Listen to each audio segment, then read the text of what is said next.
Hello, welcome to the stream.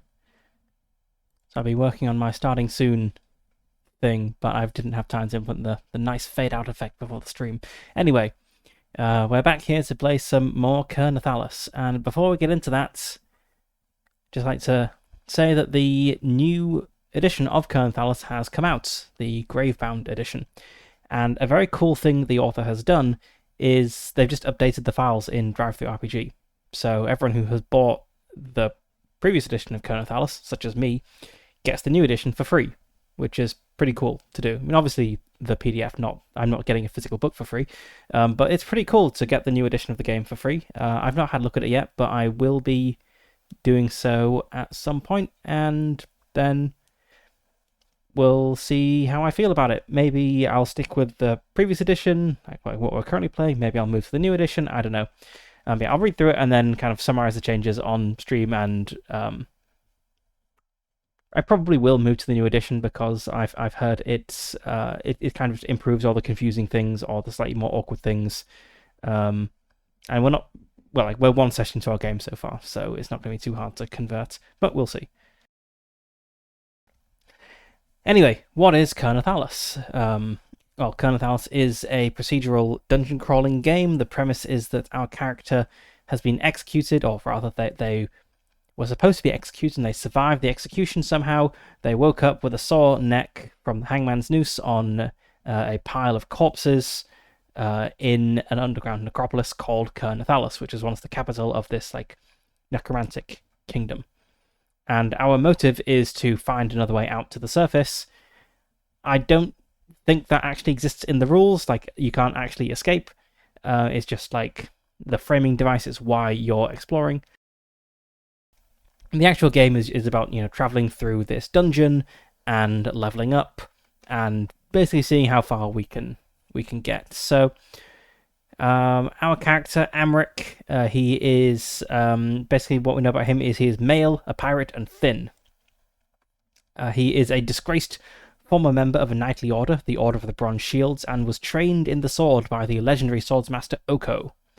And these last 2 points here refer to our masteries. So we are a bullock, which means we ignore all penalties from wearing any sort of armor. And we can also use this special defensive ability. We can spend ether, which is kind of the magic points of the system, to reduce incoming damage. And we are a weapon master, so when we are using our chosen weapon, which is a longsword, and we have a longsword, we get a plus 10 to our skill. This is a percentile system, so that's a 10% chance increase to successful rolls, and we get bonus damage. We also have a special combat move we can do, where we strike at our opponents, and if we hit, we get a bonus to our next defensive move. So we're still level 1, we have 150 experience points, we need 1,000 to level up, but yeah, we're working on it. And we have 2 personal goals. So our first one is to defeat an overseer, which are the dungeon bosses that we will find. And next is to defeat 44 opponents with a bladed weapon. And I quite like these personal goals. You pick the one, and when you do it, like, it's not easy, but when you do it, you get a little bonus. So it's another means of advancement beyond just you're getting XP and stuff. So where we left off, we were exploring this starter dungeon. So we do like roll up the dungeon as we go, but it suggests you start with this kind of starter dungeon that has some like pre-filled room encounters. And I've just been kind of wandering through here. So this is a very vertically confusing dungeon, by the way. I don't really understand the verticality here. Just like this room here and this room here, they're supposedly on the same level, but then we go down into this room. But from this room we go down into this room. How can they both go down? Anyway, it doesn't matter. Kind of confusing. Oops. And I started trying to map this myself, but I just found it confusing, so I'm using the map from the PDF. But when we do actually get out of this domain into the next one, we will be mapping it using the rules to roll up random rooms and stuff. So we finished off. I didn't note down which room we were in. I'm pretty sure we were in this room here. What's this? This is room 3.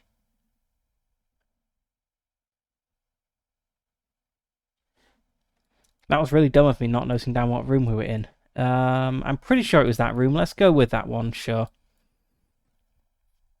And I've been marking off rooms that we've kind of gone through with these big black dots, and I've been marking doors as either open or locked. We don't have any lock picks, so if you want to go through a locked door, we have to break it down, which isn't amazing, but it's an option. So we've not been in this room 5 over here. Well, there's a bunch of rooms we've not been in. I think since we're in this room, probably, I'd like to go down this corridor and see if we can get through this door, because then we can get into all these rooms around here. So let's turn to our exploration procedure. So we know that the door into the corridor is fine because we've already checked it and we marked it as open. So we go down into the corridor and we get to, well, we don't get to that door yet. We've got to roll to see if there's a thing. So first we have to roll our tension die, and let's get all these dice out the way. Apologies for the squiffiness of the dice tray this session. It's obviously not quite straight on the camera, and I can't get it right for some reason. Anyway, we need to roll a tension die, which is a D8. And I don't think this has gone down once so far in this exploration. We've never rolled a 1 or a 2 on the D8 so far. And we roll our first 2 on the D8. The tension die goes down to a D6. When you roll a 1 or a 2 on the D6, it will then drop down to a D4, and then we roll a 1 or a 2 on the D4. We'll get a thing, a growing darkness event, which we'll note down here, and it will reset to a D8. So tension goes down, and we now have to roll to see if there is an encounter. So we roll a D20, on a 15 or higher, there is an encounter in this corridor. 2, there is no encounter in the corridor. So we make it to the door, and now we need to check, is it locked? So that's a D20, 12 plus, it is locked. It is not locked. Okay, let's indicate that. And we can go through, I guess, just straight into this room here.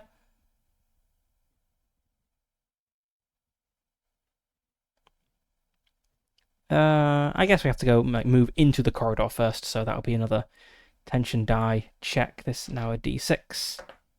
Nope, that's fine. And another encounter check. That's a 20. So that is an encounter. Let's find our exploration procedure.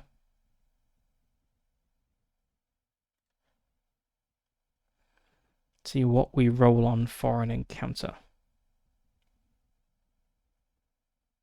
I think it's just a combat encounter, actually.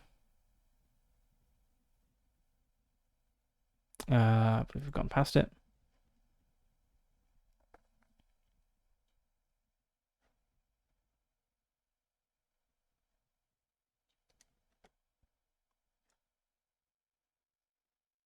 Yes, it's a combat encounter specifically.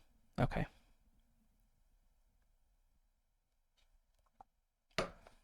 So let's turn to the combat.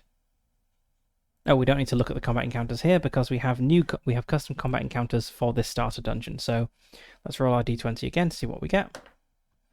15, a flesh eater. That's fun. We've only had Blightfang rats so far. So let's turn to our flesh eater. From the depths of the accursed catacombs, flesh-eaters emerge as vile and grotesque abominations. These monstrous creatures possess a rotting, bloated form, its pallid skin stretched taut over protruding bones and oozing sores, with jagged teeth perpetually exposed in a wicked grin. They exude a putrid stench that betrays their unholy nature. Flesh-eaters move with unsettling swiftness, able to traverse the darkest recesses with an uncanny stealth, preying upon unsuspecting victims who dare venture into its domain. Their insidious claws tear through flesh and bone, savouring the agony of its quarry as it devours their essence, perpetuating their cursed existence. Okay, this has the frightening trait, which I believe means we might take some sanity damage. Let's have a look at that. Frightening. A frightening creature requires a successful resolve check at the start of each of your turns, as long as it remains alive or in the same room. Failure loses 1 sanity. Okay.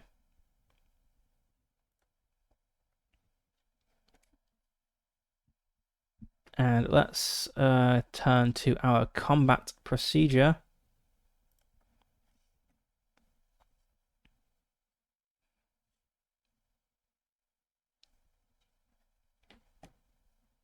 I guess it's just going to be like at the top of the round. Okay, so it is perception versus awareness. These are both D100 rolls, so my perception is 50. And its awareness is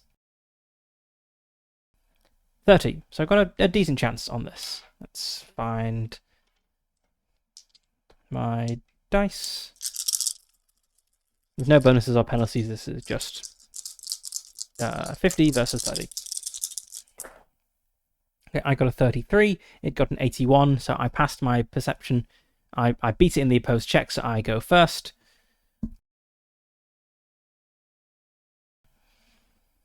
And that means that I just go first. If I was trying to sneak up on it using stealth, I would get a bonus if I had gone first. But I wasn't trying to do that because I'm not very stealthy at all. I only have a 20 in stealth. So I guess I will do my evasive strike with my longsword mastery. So if I hit, my next defensive check receives a +10. And this isn't at the cost of dealing damage or anything. This is just a straight upgrade on a regular attack. So there's no reason to not do this.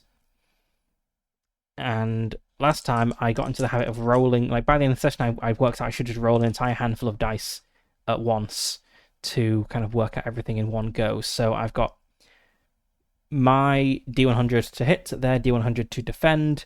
I need my damage, which is a D. I didn't note down what my weapon details here. That's silly. Let's note down my weapon stats.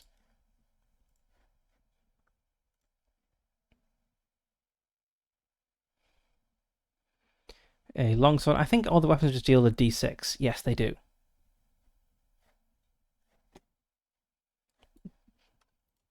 So maybe that's why I didn't bother noting it down here.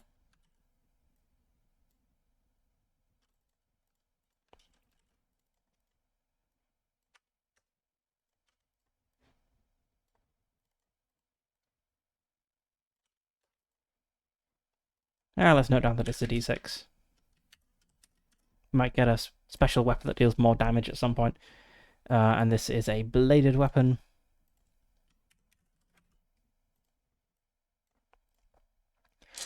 So I've got my D100 for attacking, I've got their D100 for defending, and then for damage I've got my D6 and my D4.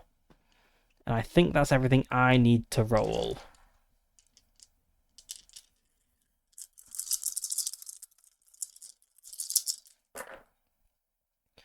So they got a 9 to defend. I got a 72 to hit. I have a 60, 70. I feel like sometimes I was rolling more than that, but I don't know why. Oh yes, yes. So I get the initiator of the attack gets a +10 on their roll. So my bladed weapon is 60, +10 because I'm using a longsword, so it is 70, +10 because I am initiating the attack, so it goes to 80. So we both succeeded on our rolls, but I rolled the higher number, which means I win. And this is a good way to do opposed rolls with roll under systems, because being able to succeed while rolling a high number means you're better at it. You might think, shouldn't we, like if it's a roll under system, shouldn't rolling low be better? But actually no, because you could imagine a character who has a 5 in a skill and a character who has a 95 in a skill. The character with the 5 could roll a 2, and the character with the 95 could roll a 3. And the character with the 95 succeeded by a massive margin there, and the character with the 5 succeeded by only a small margin. So you generally want to do it the other way around. Roll high, roll under but high, sometimes called like blackjack resolution. So yes, I hit, and then we need to look at this damage table. So I don't think I have any bonuses, like numeric bonuses. No, it's just the dice. So that's a 4 and a 3. That is 2 points of damage. I already did that, I'm pretty sure. How much health does this have? It has 4 health. It's now down to 2. I needed to roll because it was frightening. So let's do that. Okay. 60. I failed my resolve test massively, so I take a point of sanity damage. And I think, I'll double check, but I think it's just sanity damage and nothing else. I don't like miss my turn or anything. Yeah, I just lose 1 sanity, and sanity is then described here.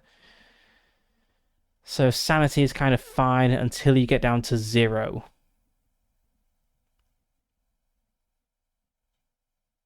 Sanity, and then you have a bout of madness. Okay. Right, it's now the Flesh Eater's turn. So it has 3 possible actions. I need to roll a d6 for what it does. And it looks like it deals a bunch of different possible damage dice, which is a pain.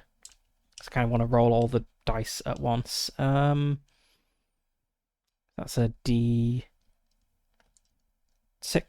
and a d8 and a d10.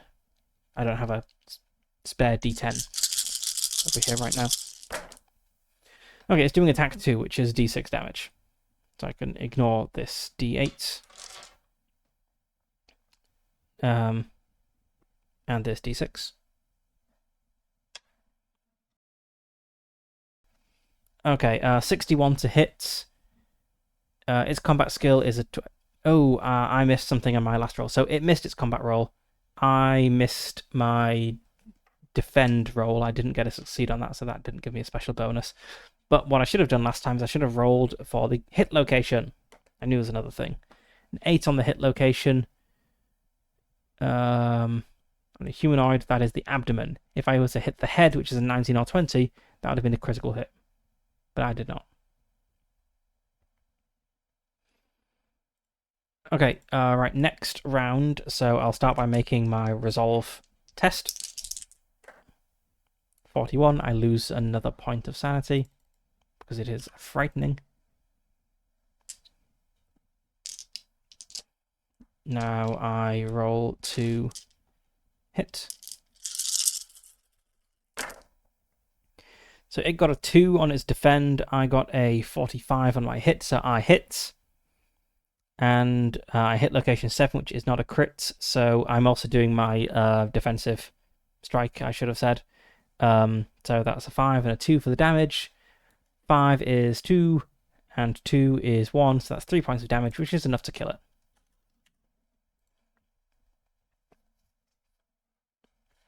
And then I get XP, so a combat encounter. I can't remember how much the XP. Well, I think it was 50 XP for combat.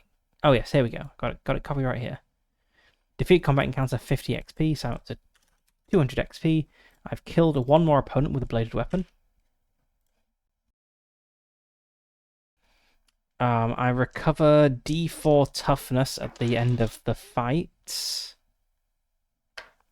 4 toughness. I'm back up to max. I need to roll on the spoils table to see what loot this dropped.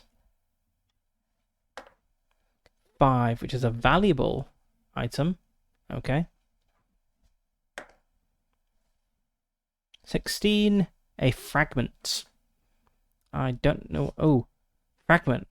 Fragments are pieces of magical items from the Valorian Ascendancy that have broken over time.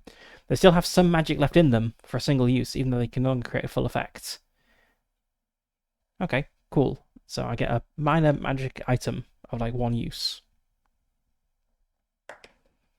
19. A ring with a gorgeous amethyst that grants you 2d10 temporary toughness. Ooh, that's very nice.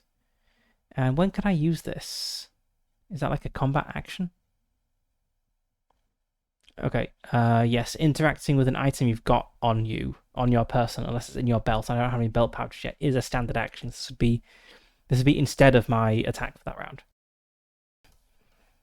But still good to know. Here it is, yes.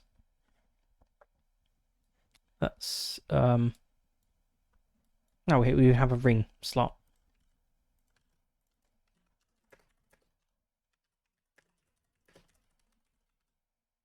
I wonder what temporary toughness means. Maybe it disappears after the fight.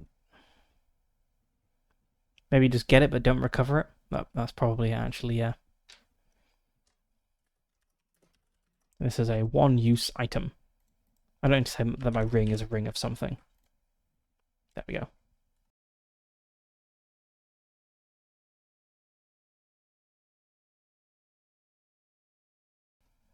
Okay, so that was all in this corridor here. So now we want to go down the steps into this room. So the room procedure. Okay, right, so we roll things before we decrease our light source, so we're on a d6 for our tension. That's fine, that doesn't go down. Now our light source goes down by 1. So our torch is almost out, but we do have more light sources.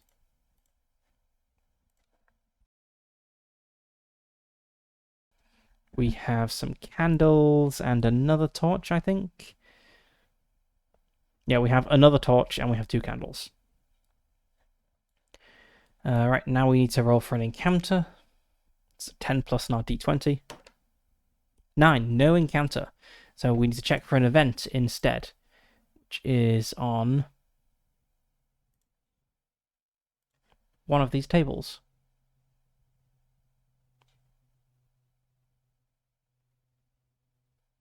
Here we go, D100 events.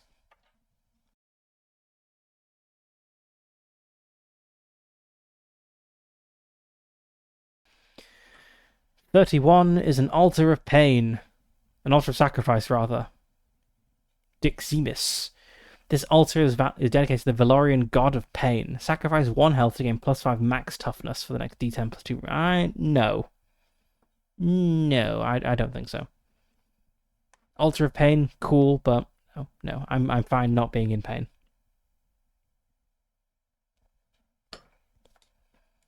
Let's mark another room off.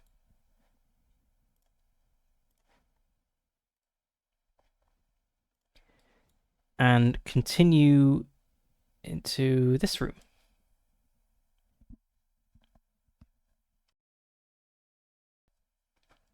So I'm treating these like small, just stairways between immediately adjacent rooms, not as corridors. I feel like a corridor probably has like doors at both ends, or is like a slightly longer thing.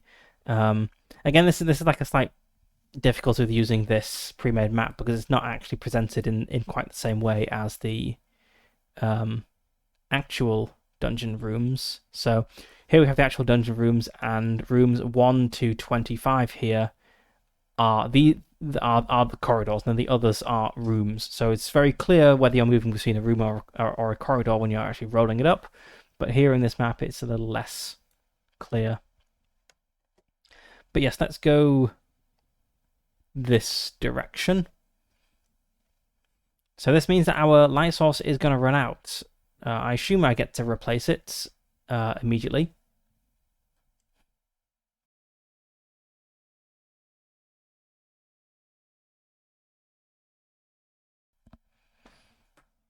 Yeah, it doesn't say that I can't, so I assume so.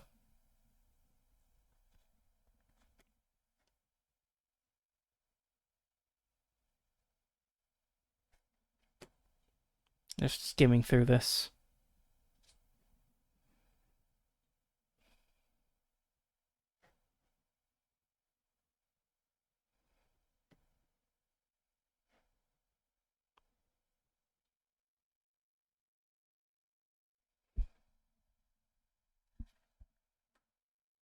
Yeah, it doesn't say when you replace your lights, so I assume I can just do it as soon as it runs out.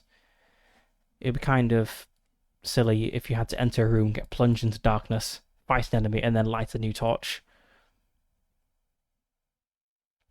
So I shall, as I step into this room, I light a new torch. So let's cross this one off and unmark all of these. And then moving into the room, I need to roll my tension die. So that's the d6. 4, nope, no tension. Perfectly calm. Then roll my d20 for an encounter. No encounter. And then my d100 for an event. 41, isn't... Is that what 41. Ah, yes, is not what I just rolled. Much to your surprise, you find an old man sitting inside this room. He seems to be a beggar that has probably fallen into Ker Nethalas by accident. Make a reason check. Okay, I shall make the check before reading further in the event. My reason is only 10. I'm not the best at thinking. No. If you fail, you didn't notice his strange behavior and the weird bulge on his chest. The man explodes in front of your eyes as a necropede bursts out of him and attacks you. It's just like an alien. Okay, combat. Let's find the necropede. Do I have a picture? I'm sure there's a picture of it. Maybe not here, but there's a picture of a necropede somewhere in this book. I don't want to find it. I think it was near the beginning.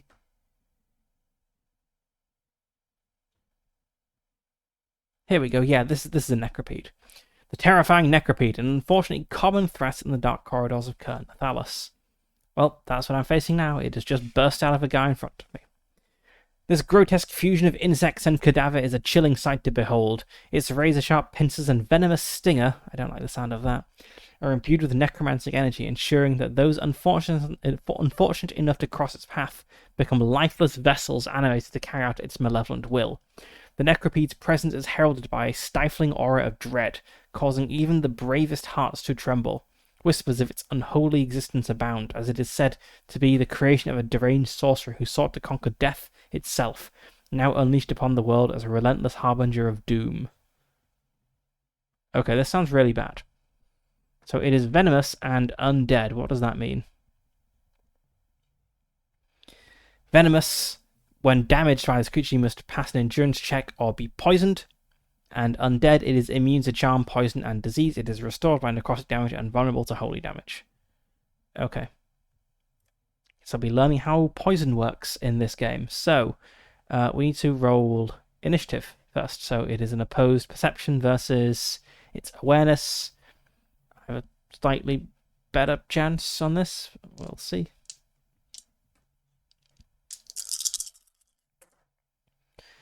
Okay, I got a 68. That is not a success. It got a 37, which is a success, so it's going to go first.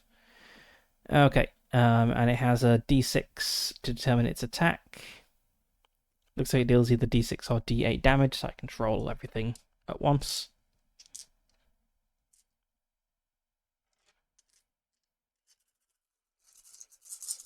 Alright, so because it's initiating the attack, it gets a +10 to its combat skill, so it's attacking with a 40 versus my defending with my bladed weapon of 60. Actually, more than 60 because my weapon is parrying, which means I get something. Parrying, I get a +10 when using it defensively. So my defend skill is actually a 70. Well, I got a 71 to defend, so I did not successfully defend. It got a 40... that's the D-hit, isn't it? Yes, a 40 to hit, which is just a success because it has the +10, because it is going first. It hit me on the 19, which might be my head. That's not great. I think that is my head. It hit me on the head, so that's a critical hit. Which means it deals double damage. And it's doing attack 6, which is a spinal whip.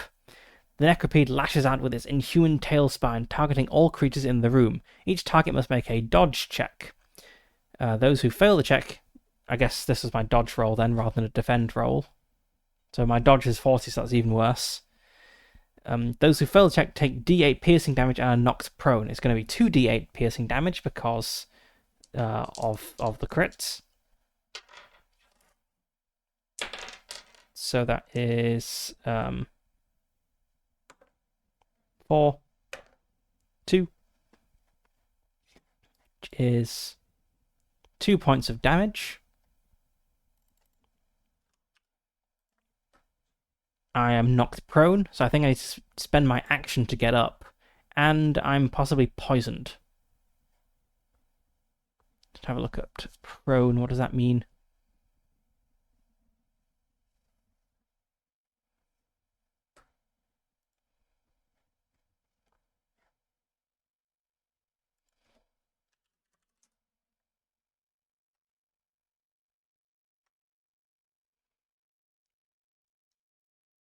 Okay, so you're attacking someone who's prone, you get a massive bonus.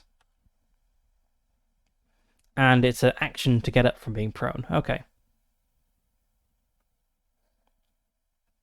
So I guess I'll be skipping my attack next round, but I might also be poisoned. So to avoid the poison, I had to make a endurance check, and my endurance is only 20, so again, pretty poor odds.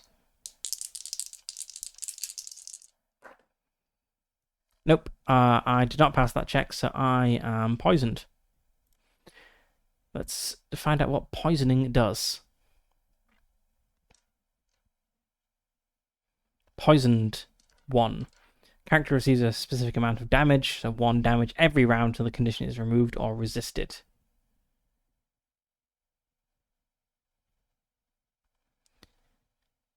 Okay, and I treat this as if it were rolled on the damage dealt table. So with a 1, I'm actually not taking any damage yet, but as it keeps poisoning me, this will get worse.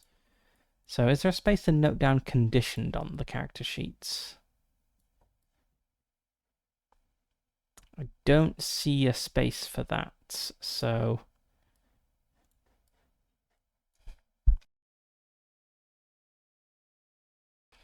I guess I'll just note it down like here above the thing. also note down the Necropede's health. It has 8 health. It's pretty tough. Okay, so my turn. I get back up to my feet from being prone. So now it is the Necropede's turn again.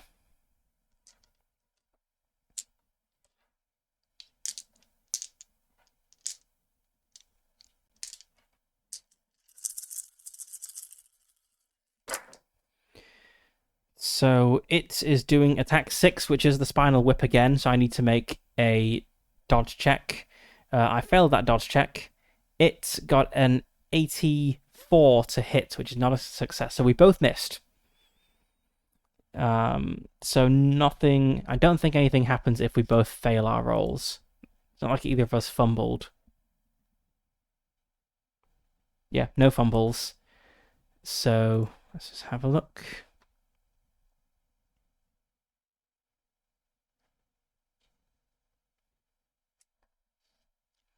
Yeah, so if the defender rolls highest while still succeeding on their skill roll, they get a roll on the defensive move table. So nothing happens because we both just fumbled our rolls. Okay, so now it is my turn to attack the Necropede.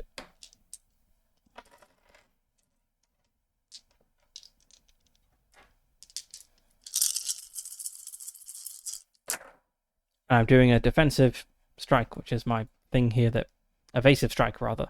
Gives me a bonus to defend if I succeed on this hit. Okay, so that's 89. I did not succeed on 60 to 70 to 80. I didn't resist the poison. I have poisoned 1. So I will be taking poison damage potentially if this goes up to like poison 2 or something. The way I interpret this 1 is I check it against the damage dealt table, and a 1 means 0 damage. But if it hits me again, it'll go to poison 2, and I'll start taking 1 damage every round. Right, so I failed to hit it. It succeeds on its defend check, so it gets to make a defensive action. Defensive move, rather. 6. Your next attack deals plus d10 damage.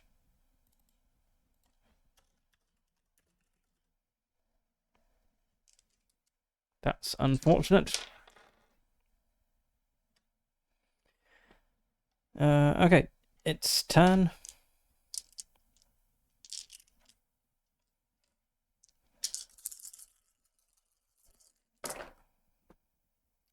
So I got a 53 on my defend, which is good. It got an 82 on its attack, which is bad for it. So it misses. And I successfully defend, so now I get to make a defensive move. 3. Your opponent receives the bleeding 1 condition. I assume that this plus d10 damage was like the immediately next attack, so because it missed, that's wasted. So let's just rearrange this slightly. So I've got poisoned 1 up here. It has bleeding 1 up here. Bleeding 1, I assume, does the same thing, whereas we interpret it from the damage dealt table.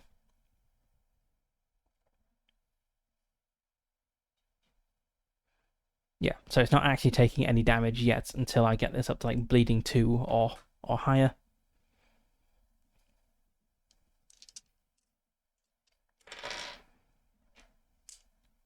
So now it is the Necropede's turn again to attack me.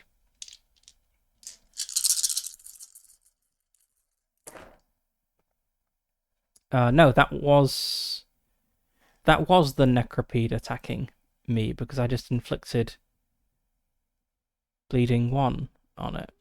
Where's my defense things? Yeah, that was me attacking it. So, okay, now I'm attacking it. So I rolled a 38 to hit. It got an 84 to defend. So that is a successful hit from me. I hit location 7, which is not its head, I'm pretty certain.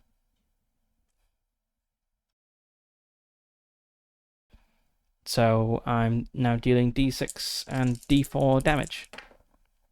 2 and 4. That's 2 points of damage to the Necropede.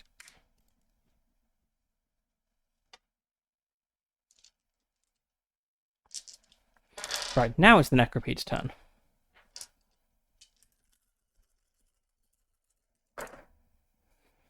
Right, I got a 20 to defend. It got a 13 to hit. And it's doing a soul drain. The target must succeed on an endurance check. I did succeed on an endurance check. Okay, so I successfully resisted that. And I get to make another defensive move. 9.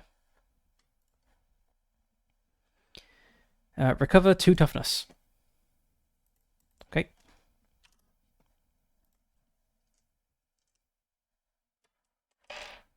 So, had a bad start to this combat with immediately getting poisoned and being knocked prone, but actually it's turning around, I think. Okay, let's me attack the thing. And as always, I am doing an evasive strike. If I hit, I'll get a bonus to my next defend roll. Okay, I got a 16 to hit.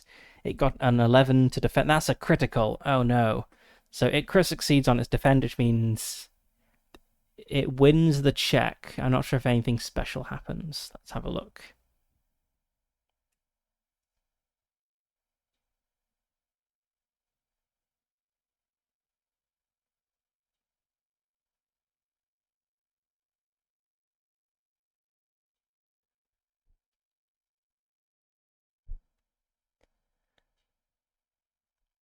I think it just means they win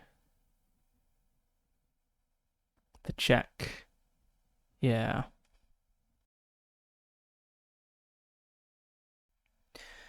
Okay, so it gets to make a defensive action here.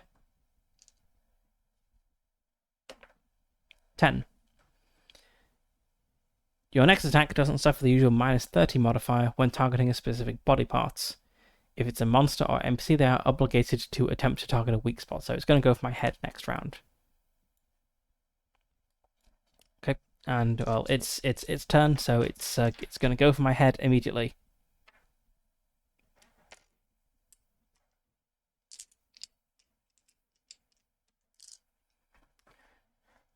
I suppose if it's going for my head, it's either doing a bone slam or a spinal whip, because the soul drain is a magical attack.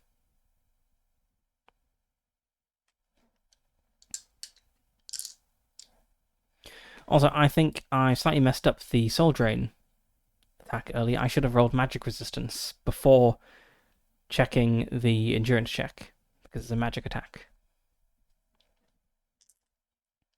Okay, well, let's see what it's doing. It's either going to be bone slam or spinal whip. That is a spinal whip.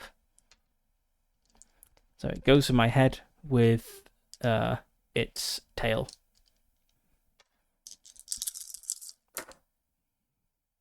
Nine versus 88. Yeah, I fumble on the defense, so it hits me. It hits me very, very good. For double damage and knocks me prone. That's a 2 and a 6. So that's another 3 points of damage to me. And I have to make an endurance check, or I'll become poisoned too. I am now poisoned 2. So I'm going to start losing toughness every round.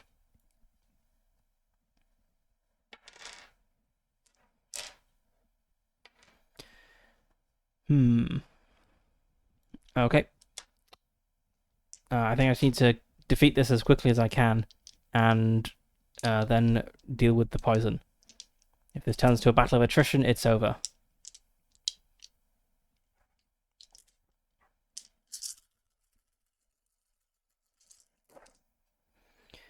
Let's see, it got an 18 to defend, I got a 4 to hit, so it successfully defended, which is a shame. So it gets to make a defensive move. That is a 1. Next attack receives a +10.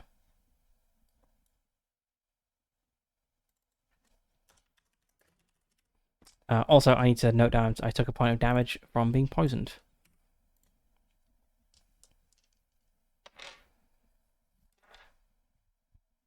Right, so now its turn.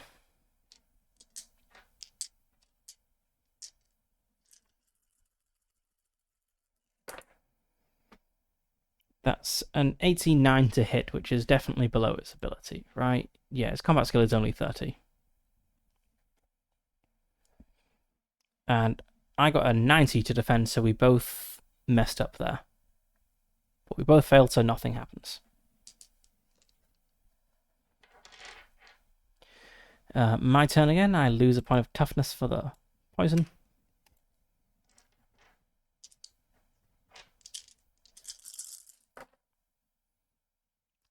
And I got a 69 to hit. It got a 16 to defend. So I did hit that time. And I hit its 18, which again I'm pretty certain isn't the head. I think I needed to get a 19 or 20. So it's a serpentoid. Oh, an 18 is the head. Nice. Okay, so that is a critical hit. So I'm going to deal double damage. So that's 2d6 and 2d4 for the damage. Okay, let's find some dice.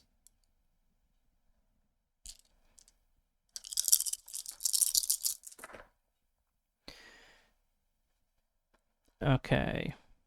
They're all in the 1 point range. 3.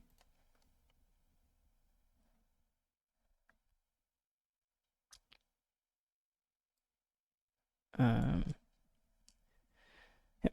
Okay. Now for its turn.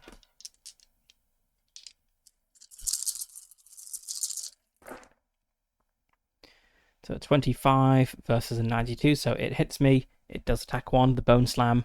It doesn't hit my head. It deals 2 points of damage. Now back around to my turn. I lose 1 point of toughness for the poison.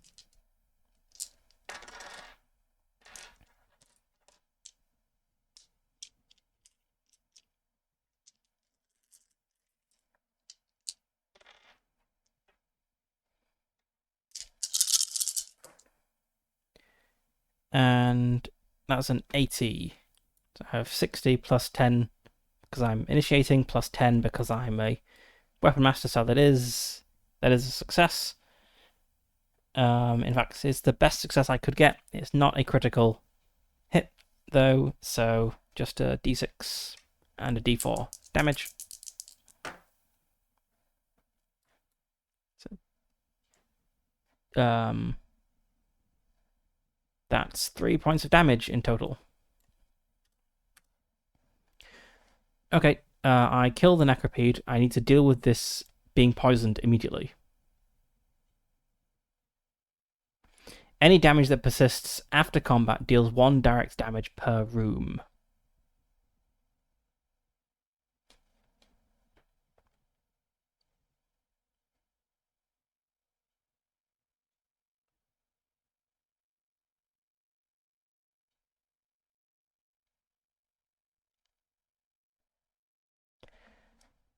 I assume I can only try to remove this once per room. Otherwise, like if it deals damage once per room, and you could try multiple times per room, then there's no penalty to just like trying it over and over and over again until I succeed. So, yeah, I assume I can try once per room.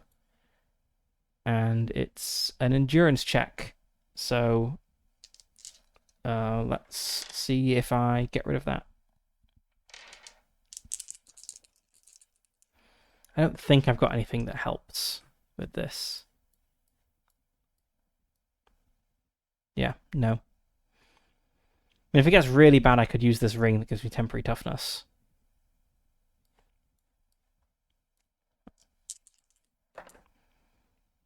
Nope. I did not recover that, so I guess I'll be taking damage. I'm moving to the next room. But I did get 50 XP, and I've now defeated another enemy with a bladed weapon. And the Necropede has spoils from the resources table.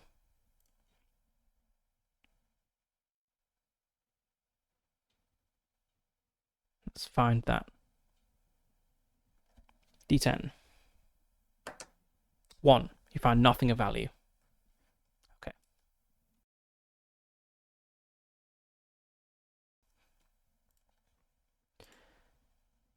Right. Okay, let's... so that was in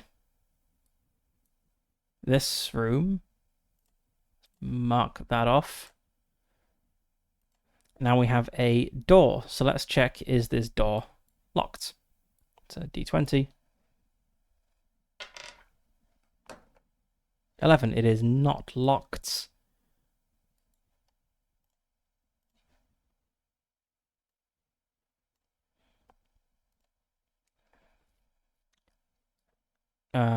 I'm gonna go through into the corridor. I need to... I guess I then take a point of damage. But then I'm gonna go into this room and kind of explore around here before coming back into this room, which I'm pretty sure is the boss room in this starter dungeon. So I go into the corridor, I take a point of direct damage.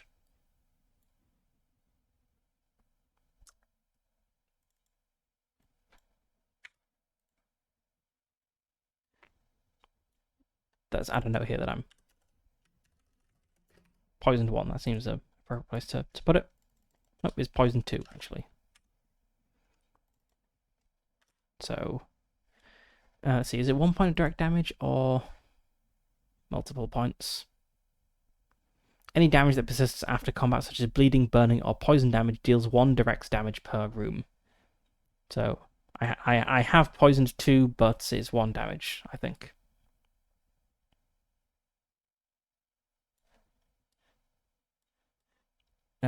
Okay, so I go out into the corridor. I need to check to see if something happens in this corridor by rolling the tension die. Nothing happens with the tension die. And do we have an encounter? 16, we have a combat encounter. With... skeletal horrors. Which are frightening. The remnants of fallen warriors cursed to wander eternally. These skeletal monsters shrouded in tattered, blood-stained remnants of their once proud armor, their bones blackened and charred by the fires of the afterlife. With hollow eye sockets emanating an otherworldly glow, they wield spectral weapons with an unnatural dexterity, instilling dread in the hearts of any who dare cross their path. Driven by a thirst for vengeance, skeletal horrors mercilessly hunt those who trespass upon their cursed domain, their haunting wails echoing through the night, a haunting reminder of the tragic fate that befell them. So we actually get 2 of these guys, which is unfortunate.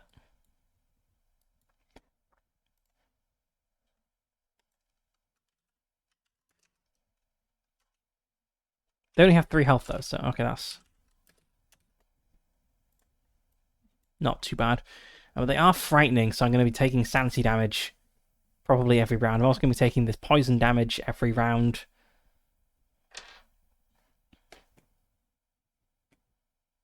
They do only have 20 awareness, so I'm quite likely to win the initiative. Okay.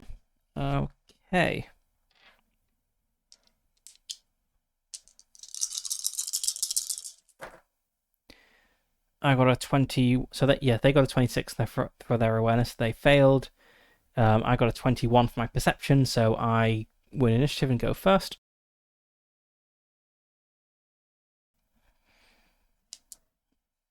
I need to first roll resolve to resist their frighteningness. That's a 6. I do resist the frighteningness.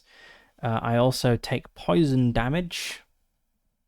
Oh, I should have recovered D4 toughness after the last fight. Let's do that. Okay, 3 toughness. And then I take 1 poison damage at the start of this round. Okay, I will go for skeletal horror. Not SK, SH. SH1.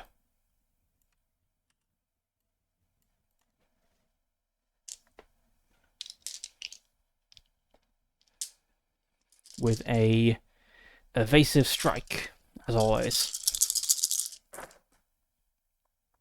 70 to hit, that hits. 53 to defend, that does not defend. So, 2 points of damage. Oops. Oh, hit location. 8. So their weak point is their chest. I got the abdomen. It was chest, not abdomen. Oh, no. They have armor in the chest. Okay, right. They have armor in the chest. Their weak point is the head. I didn't hit either the chest or the head, so it's fine. Right now, it's their turn. Turns.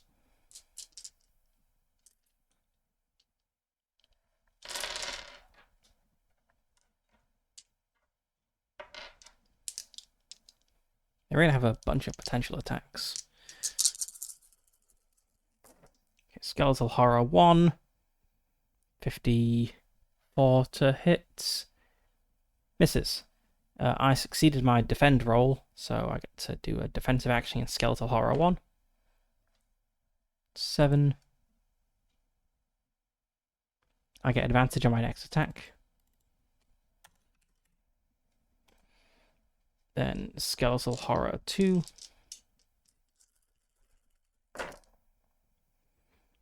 Um, 18 to hit, that's a hit. 16 to defend. So yes, it hits. It's doing attack number 2. It's not a critical hit. Cursed Slash. The Skeletal Horror swings his weapon with an eerie precision, dealing D8 slashing damage. Okay. 4. Which is 1. Alright, that was the first round of combat. So I need to roll my resolve again to not be frightened. Wow, another 6. Okay. I take another point of damage from poison. And now I'm going to attack... Because I've got advantage, I'm going to go for... I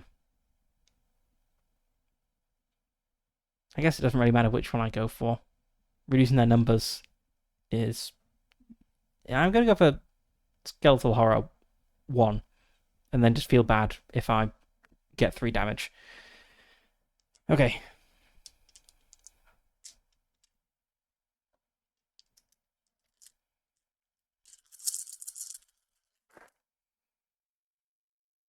Okay, that's a 1 to hit. And a 69 to defend. So it fails to defend. I hit. It's not a critical hit. The advantage lets me swap the order of the digits, but the 10 is also not a critical hit and isn't any better, so there's no point. So I got a 1 on my d4, so that doesn't do anything. I got a 4 on my d6, so that's 1 point of damage. Skeletal Horror 1 is gone, and so is my advantage.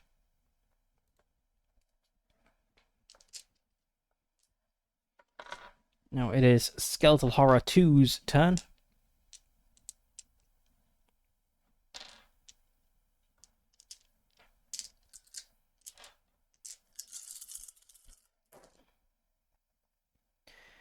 $18 to defend, 75 to hit. That's a miss on the hit, so I get another defensive maneuver. 2. Reduce your opponent's armor by 1 in one random location. Well, I guess I'll just use this hit location because it didn't come up in... wasn't relevant to the fight. That's a 16, which is the right arm. It doesn't have any armor in the right arm, so that doesn't affect things. Okay. Right, my turn. Let's try not to be scared again. 70. I'm scared. Take 1 point of sanity damage. I don't know how you recover sanity. I'm going to quickly look that up. That's your initial sanity. When do you recover sanity?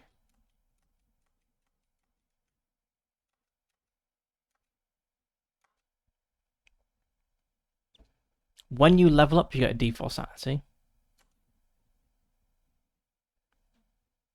As an optional rule, you can recover sanity on death and go for like an easier way of doing it.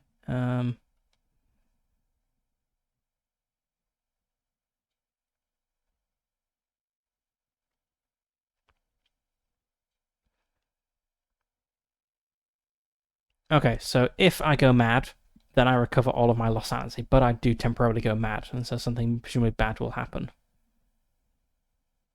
Yeah, 1 in 10 chance of just dying. That's not great. Resting at camp is probably a good thing to do.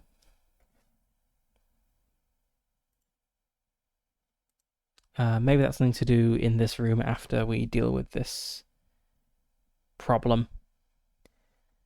Okay, so I took some sanity damage. I'm now going to take some poison damage. And now I'm going to attack Skeletal Horror 2.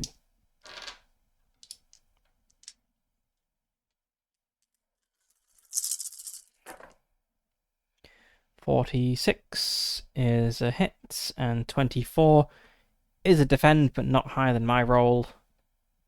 I got hit location 4, which is not the head. Is it the chest? I don't think it's the chest. No, that's the left leg. So no armor there. So 5 and a 3 on the damage. That is actually 3 points of damage in total. So Skeletal Horror 2 is gone. So that's another 50 experience points. Another 2 opponents killed with bladed weapons. And I get to roll on the spoils table. Twice, I assume, because there's 2 of them.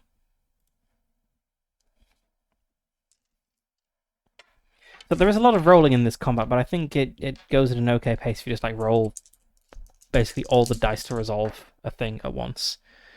Okay, 4 and 1. 1 mundane item and 1 valuable item. So my mundane item is a bandage. That's possibly useful. And my valuable item... Oh, it's a D20, not a D100. A bandage and a random potion. Potions, potions, potions. A potion of courage. Immediately removes the frightened condition. Okay.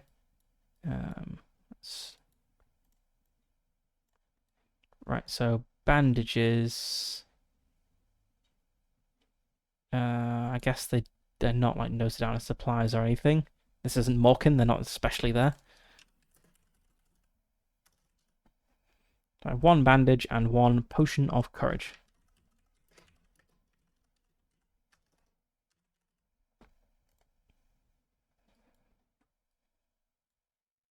I'm still poisoned though, so that's not great. Right, so I'm in this room.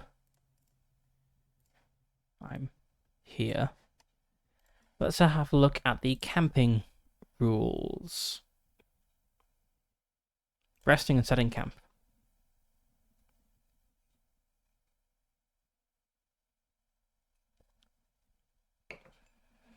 Okay, so I can take a short breather, which recovers D10 toughness, 1 health, and reduces your exhaustion by 2, but it costs 5 points of light. Speaking of, did I reduce my torch when I came into this room? I don't think I did. No, I didn't. There we go. Or I can set camp.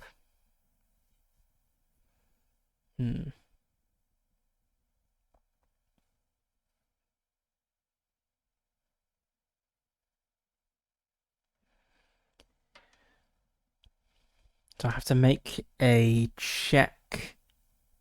I want a D20, I want to get at least a 10. So default odds are 50-50.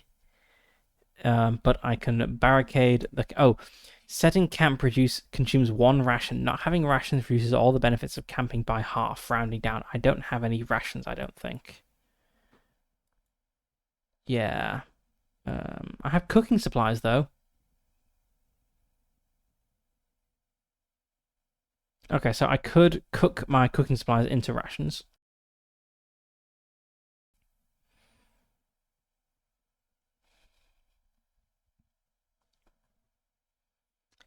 This all gets me points of exhaustion though. I can heal the poisoned condition. It costs 1 bandage.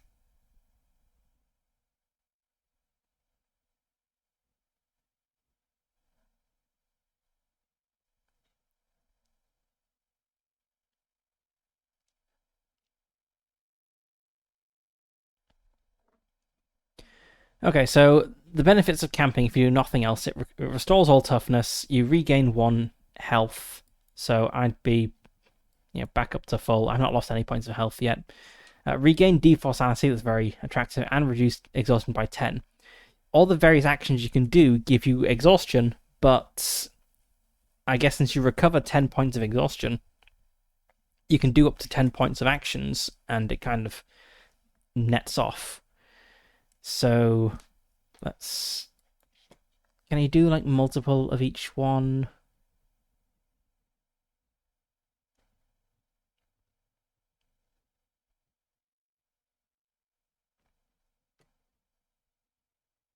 It doesn't say you can't.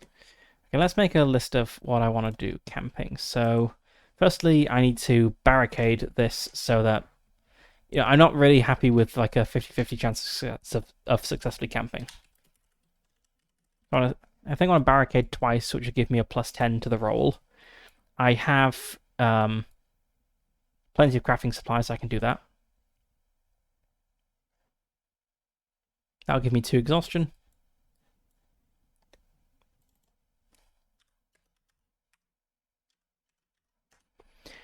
I think I then want to cook my ingredients.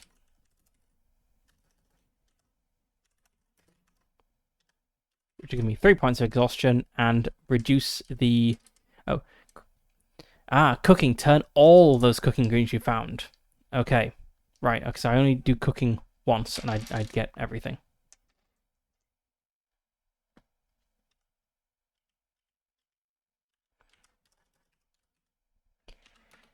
And it reduces the camp check by 1.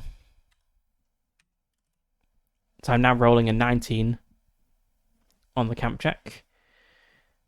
I could make lamp oil. I don't have a lamp though, so I don't think there's much point there. I could craft a torch. I am out of torches. That'd be good. Gives 1 exhaustion and -2 to the camp check. That's a 17 or higher I'm rolling then. I can heal my poisoning. I need a bandage though for that. I have a bandage.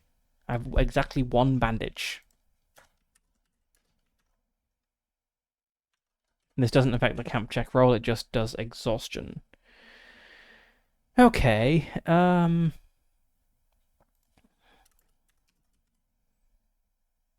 so I'd be rolling a 17 on the d20. I think that's okay. Does this like use up my torch or something? Because I'm spending hours camping. It doesn't say it does. And it explicitly says that taking a breather uses up your light source. Or uses up some of your light source. So I guess it doesn't.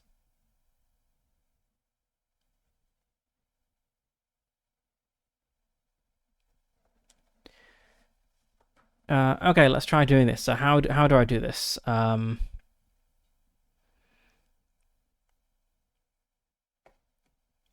I guess I'm slightly fudging the order here. It says setting camp consumes 1 ration, but given that one of the things I'm doing while camping is making rations, I think that's fine. I'll just knock 1 ration off what I get at the end. Okay.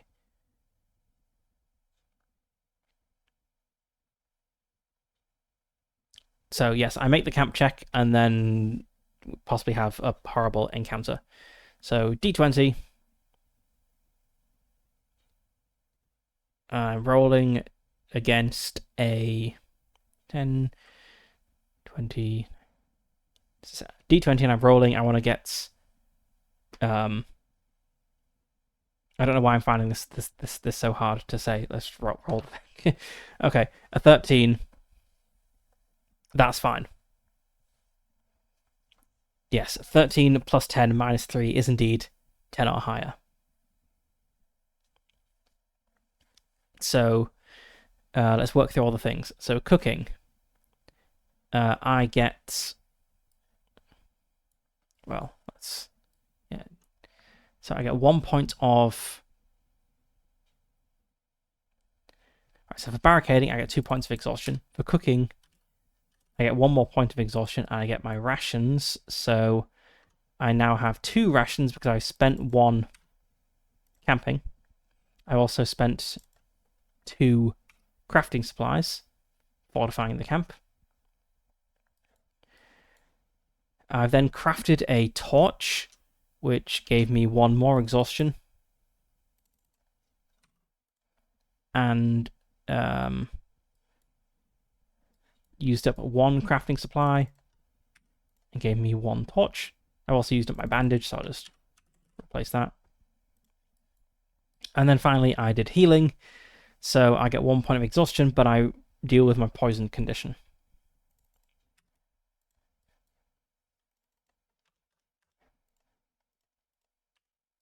So that's all the actions done now for the benefits. I regain all lost toughness. I'm back at 19 toughness. I regain 1 health. I've not lost any health. That's fine. I regain D4 sanity. 4 sanity.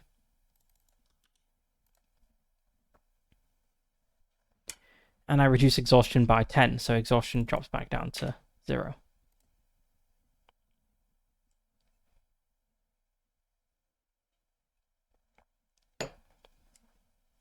Okay, I think that's probably all the camping stuff done. And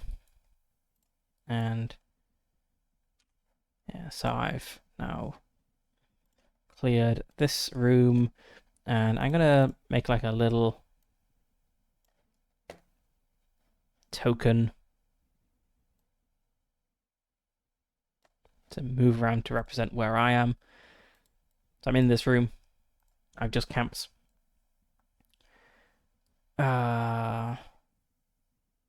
Let's see. I've got this room here. I've evidently checked the door, so I must have been in this room as well. Otherwise, I wouldn't know that the door was open. So I'm going to go into this corridor now and then make my way to room 5 over here. So I'm moving into a corridor, so tension check is a d6. 6. Random encounter check. No encounter. And you don't get an event in a corridor, it's only in a room. Similarly, torchlight doesn't go down in a corridor, it's only in a room. So I move along into room 5 here, which is, it has a thing, so I will read this rather than roll for it. Okay, Sorcerer's Stash. This room is covered in the remains of broken down shelves, rotten scrolls, and books spilled all around them. Luckily for you, something has survived the ravages of time. You find a small sack holding 3 attunement crystals, warm to the touch and whispering possibilities in your mind. Okay, it doesn't say that I don't roll for encounters, so I will do all of that. So, first, tension. No tension. My torch goes down by 1.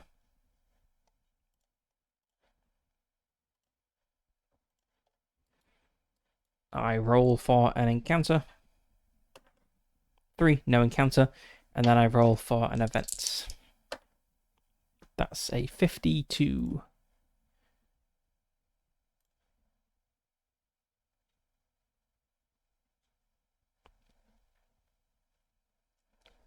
A twisted effigy made from the remains of countless people has been erected here. A dark energy draws you closer to it, but you can try to resist. Make a resolve check. Well, that's no good.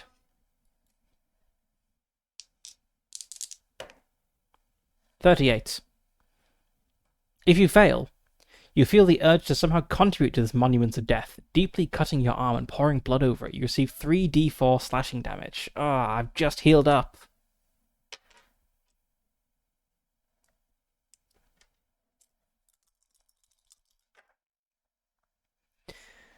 It doesn't say direct damage, so this will go via the table. So a 1, ignore that. Then we've got 2 3s, so that's 2 points of damage.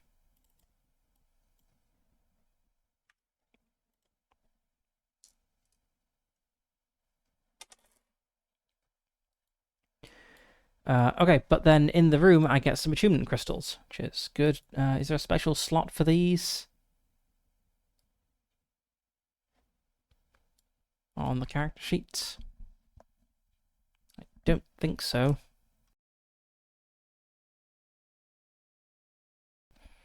Okay, 3 attunement crystals.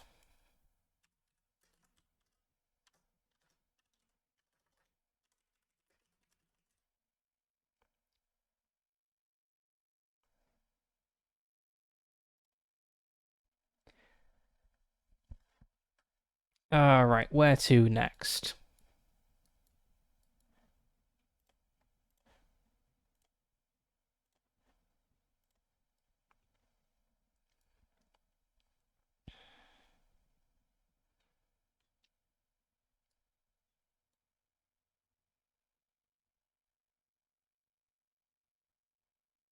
I guess we can go down this long corridor here to this little room. So we're going into a corridor, which means we need to roll the tension check, and also for a random encounter.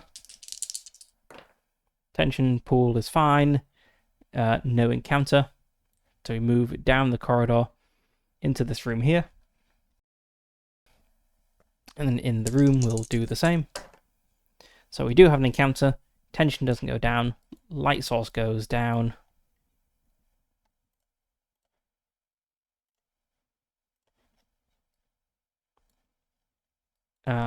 And it's a new combat encounter.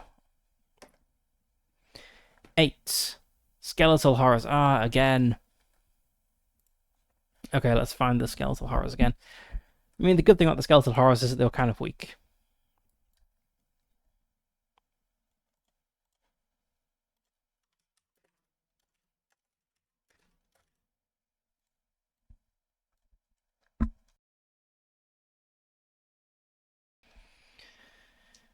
Okay, so I come down this corridor and see 2 more, like, horrible bone things again. And, despite having seen them just a few hours ago before I camped, it's still pretty horrifying. So let's roll initiative. I completely failed my perception roll, but they also failed their awareness roll. In fact, they critically failed their awareness roll with a 33. So what does that mean if one person...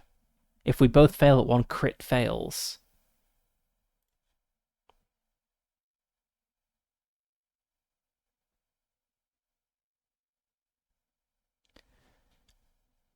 Also I've been forgetting about reactions. Defending from an opponent's... Oh, yes, I've been... Right, okay, yes, defending from an opponent's attack is the most typical reaction. I forgot that was a separate thing. I was just like making an opposed roll. I actually have a special reaction here that I can do. Anyway, initiative. Okay.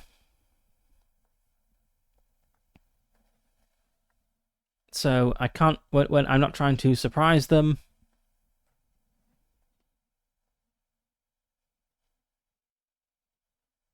If either side gets a crit fail, the opponent attack as if they had surprised them, as explained below. Okay, so I get a plus 20 on my first attack.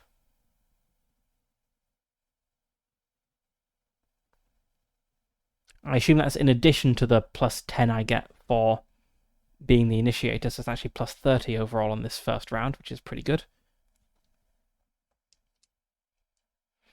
But I need to roll to resist being frightened first, which is a resolve check. And no, I very much am frightened. My lovely sanity that I just recovered is already ebbing away.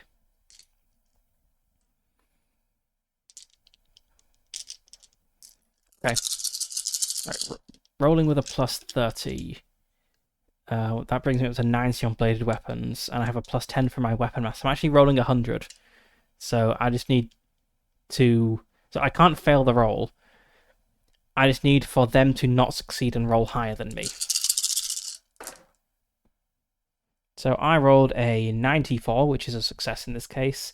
They rolled a 64, which is not a success because their combat skill is only 30. I hit them in the 3, which is not the head and is also not the chest. I'm going to actually copy the hit location table because I keep having to refer to this.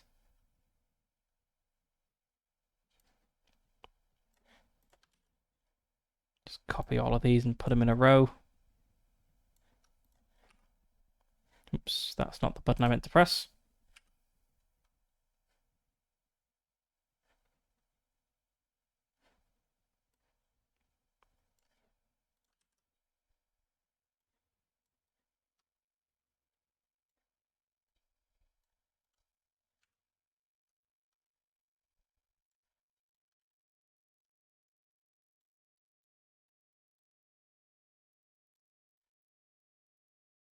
I'm going to smush all these tables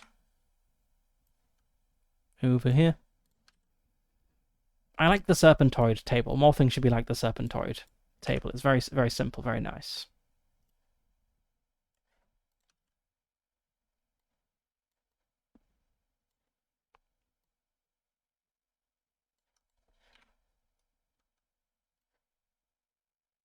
Winged biped.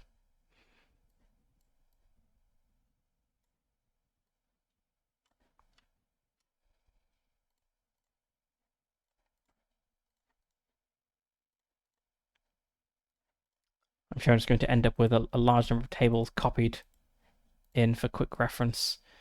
Anyway, yes, I hit them in the 3, which for a humanoid is the right leg. Not a critical vulnerability for these guys. And I dealt 2 damage.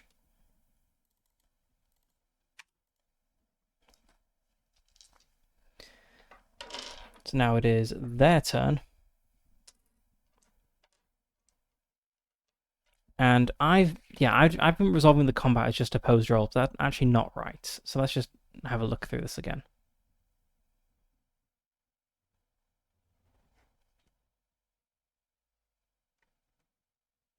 Or maybe... Okay.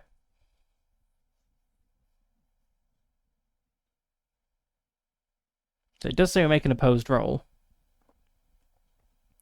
Consecutive defense rolls reduce the skill by minus 20. So I forgot that when I was fighting 2 of these guys before.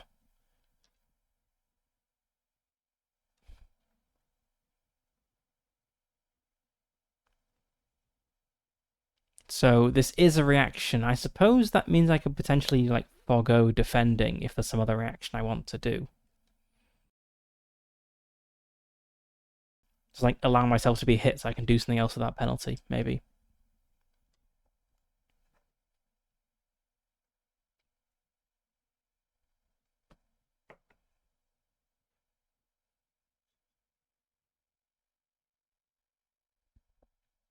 Ooh, and for magic attacks, this is another thing I got wrong. For magic attacks, they don't need to roll to hit. It just happens. I need to roll to defend. Okay.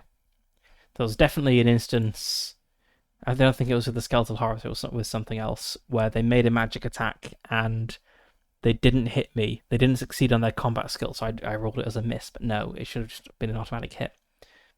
Okay. We're getting there with the rules. Alright, so,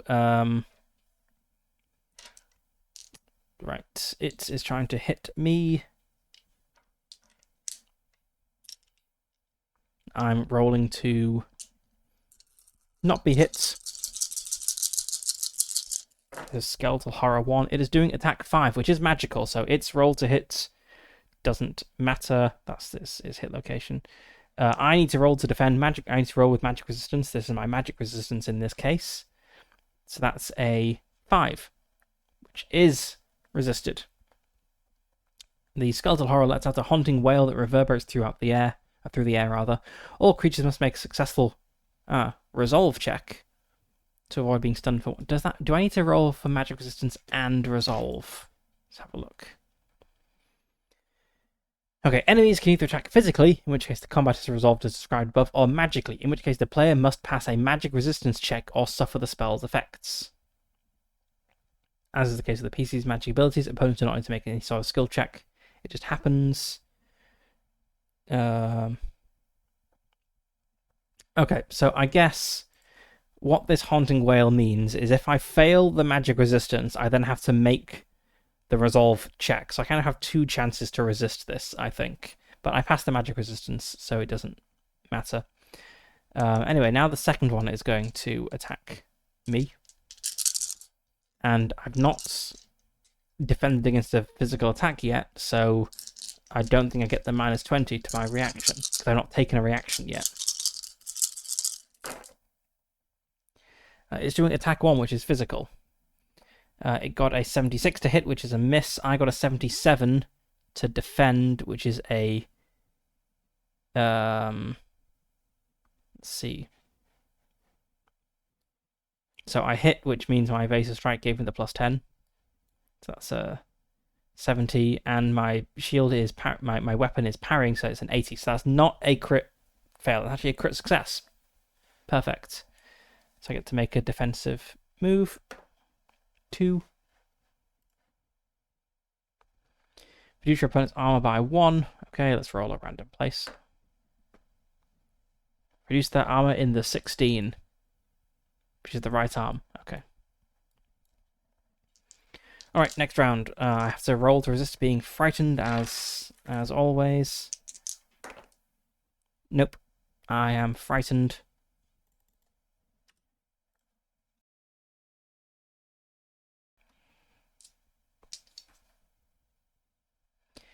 Now I need to roll to hit.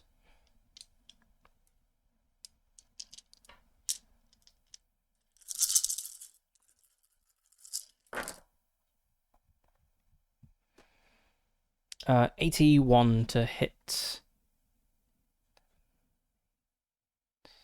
That is a miss. A 39 to defend, which is also a miss, so nothing happens. Okay.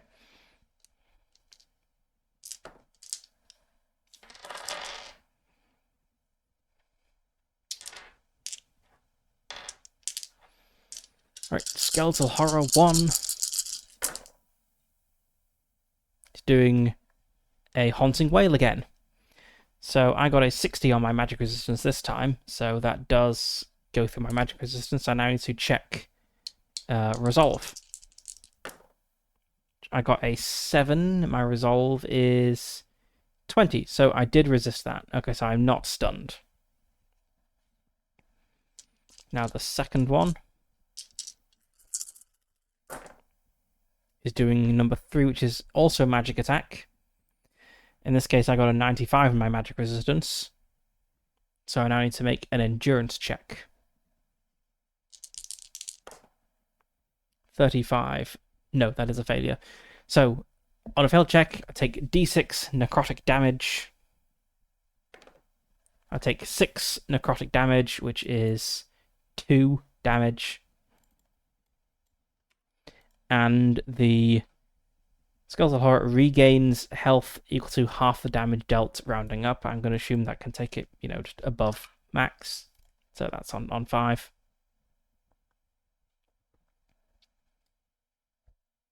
Okay, now it's my turn. New round. Need to check for being scared. I'm scared. They might just wear me down through sanity loss. Attack the first one again. 15 to hit. 15 to hit, 82 to defend. That is a hit. It's not a critical hit, but it is at least 1 point of damage.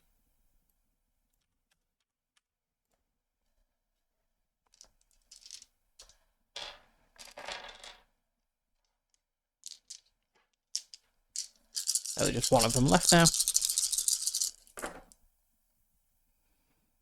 53, that is not a hit. It's doing attack 5. That's the magic one. Okay.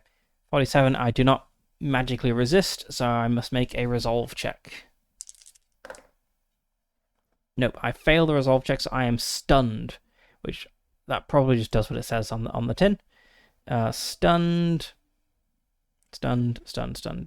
It doesn't say what stunned means, but I assume it is the obvious. I just can't do anything next round. So I'll just roll up the next attack for this guy. It's doing another Haunting Wail. I failed the magic resistance again. The Haunting Wail doesn't seem to do any damage, although I guess I do potentially take... I'm potentially scared because it's a new round. Okay, I'm stunned for another round. I should also, yes, roll to see if I'm scared. I'm scared. Okay, next round, let's see if I'm scared. I'm not scared. So it attacks again because I'm still stunned. Physical attack. 67 to hit, that is a miss. 40 to defend, that is a successful defend. So I do a 3, which is... It is now bleeding 1.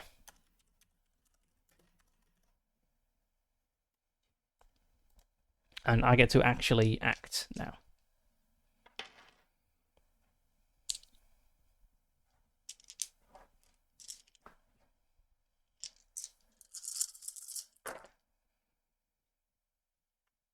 That's a 20 to defend. That's pretty good to defend. 76 to hit. But I hit it in the... I hit it right in the 4, the left leg, for 2 points of damage.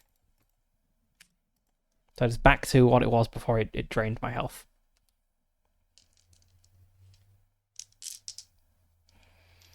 And I think I just forgot to roll for being scared. I'm not scared. Do I need to... let me check. Do I need to roll for this every round, or does the first success mean you're not scared anymore?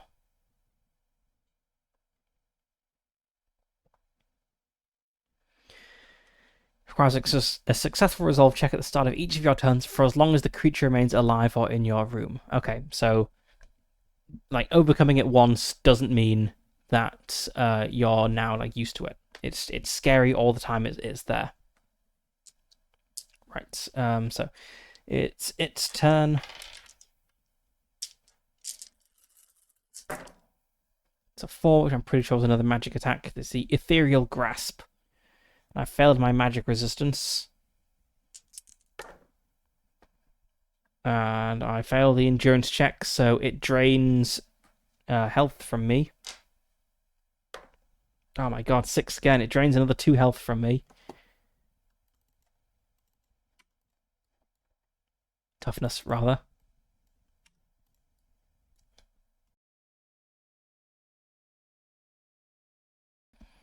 All right, this one is doing very well. I'm still frightened. I wonder what happens if I go mad in combat. I guess we might find out. I do have this potion of courage that removes the frightened condition, so I could drink this and presumably not be losing sanity every round.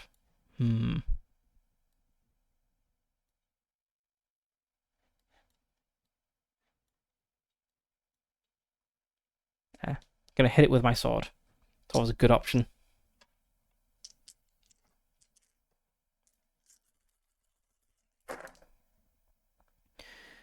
Um, 34 to defend. That doesn't successfully defend.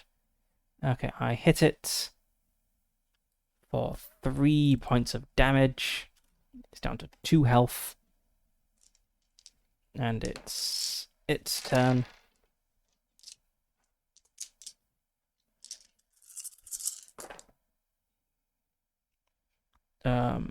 It's doing magic again. No. But I got a 12, which means I resist it.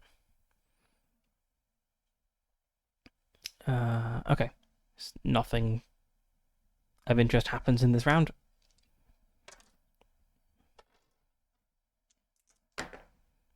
I'm still scared. I just need to deal 2 damage before I go mad.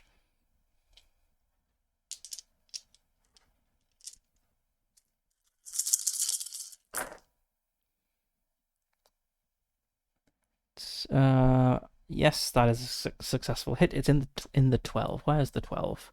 The chest. The chest is where it's armored. So I need to look up how armor works. Does it subtract it from each die? Or is it like separate?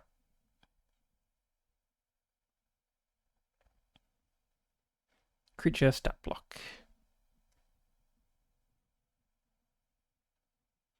Okay. Let's see.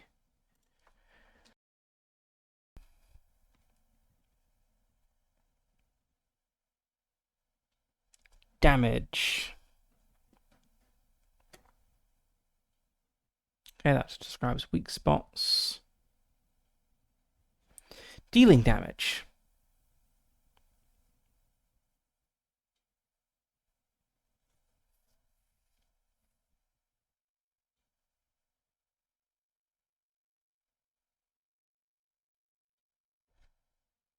Doesn't mention armor. Here we go. Armor. Okay. Armor value is deducted only after all the damage rolls have been tallied up. So I work out how much damage I'm dealing in total, and then I will subtract 1 because it has 1 point of armor.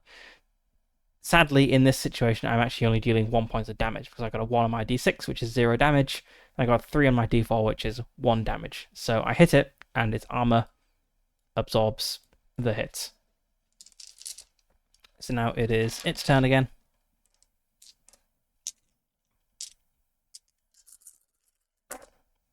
Six, that's another physical attack, right?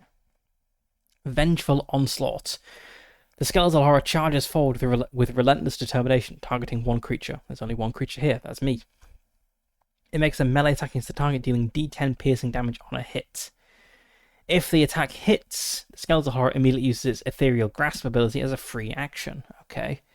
Right, so it got a 25, so that is a success. I got a 29, so I just barely resist this and get to do a defensive action. 1. Which is a +10 to my next attack.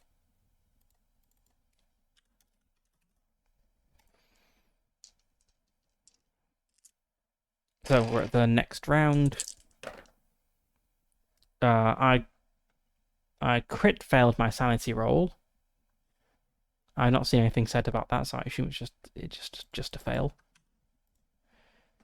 1 sanity. Let's see, is drinking a potion a free action?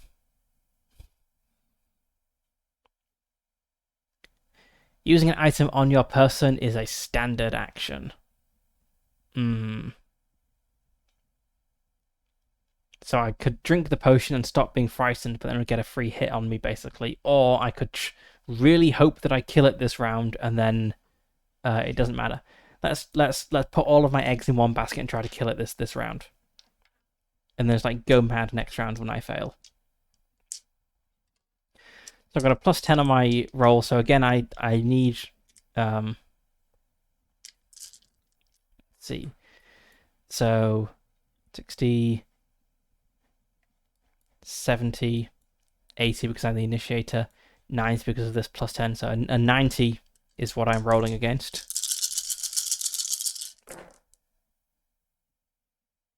Got a 56, that's pretty good. It got a 76, which is a miss. I hit it in the 16. That's the 16 is not the chest. Okay, that's the right arm. And I'm dealing 6, 3. I'm dealing 3 points of damage. Perfect.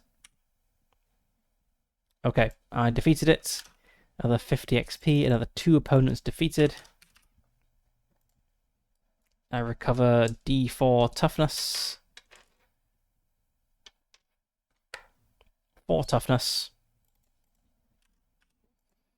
Only 1 sanity left. That's pretty tough.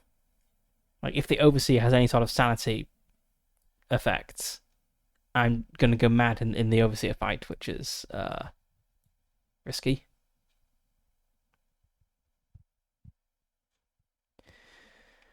Okay, where was I? So I was in here, and I was going along the corridor, and I think I got into this room. I made a token to track where I was, and I immediately forgot to use it. Okay, I think I got into this room. So now let's check this door to see if it's openable.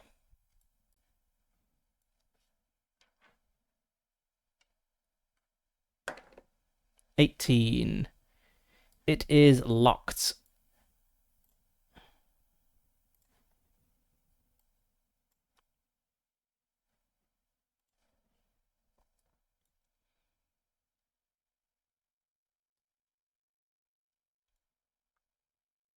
Okay, I could kind of like loop around this corridor and go into this room. I want to check out all the rooms to get all the loot and stuff.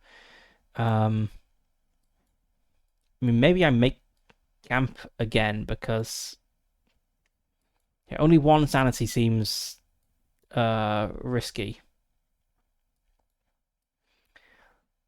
Like, who's the Overseer? They're the Infernal Archon. Just have a look at the Infernal Archon. Do they have like any sanity effects?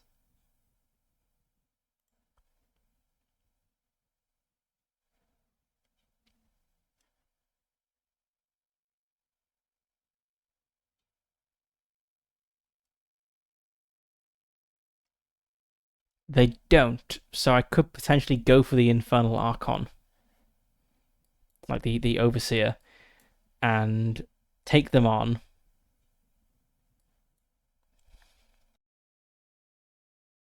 And see what happens. Also, I can't remember what it is for my weapons to be versatile. Let's look that up. When wielded with two hands, it deals +1 damage. I should be wielding this two-handed because I don't have a shield. Oh, no, I've got a torch in my offhand, so I can't wield it two-handed.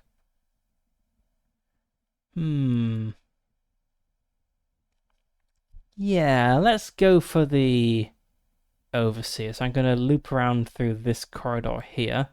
So let's roll the tension die and then the encounter die. Oh no, there's an encounter. I don't want to die before reaching the Overseer. That would be embarrassing. 15. Is that another skeletal horror? No, it's a flesh eater.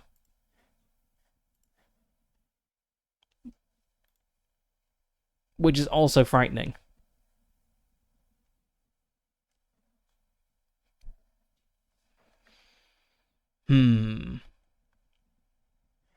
Have a quick look at sanity. What happens if I go mad in the middle of combat?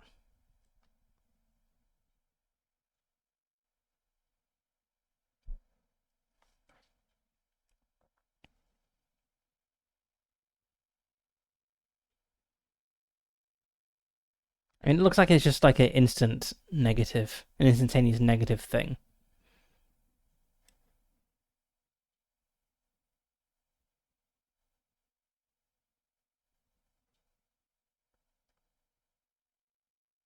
Yeah. Okay, maybe going mad in combat isn't so bad. Unless you roll the 1 on the d10 and your mind breaks and you're lost to the madness.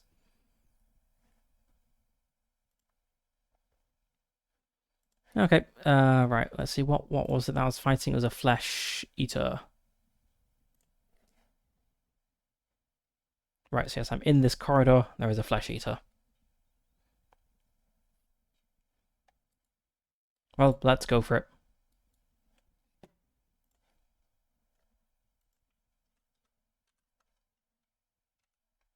It's 4 health.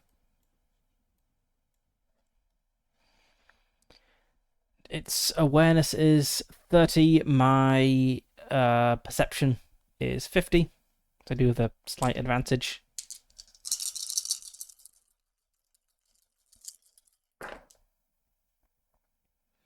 Yep, I succeed on that, so I'm going first.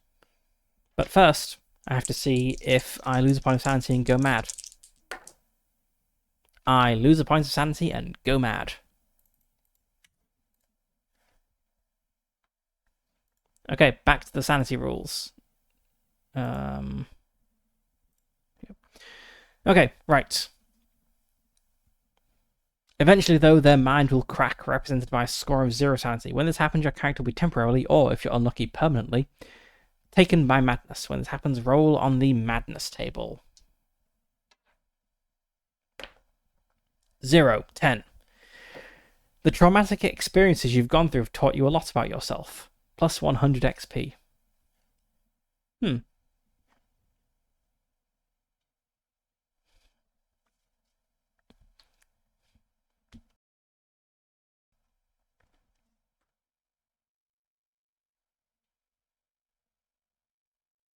Okay. I gain 100 XP and recover all of my lost sanity. And it doesn't sound like it has any bad impacts in combat.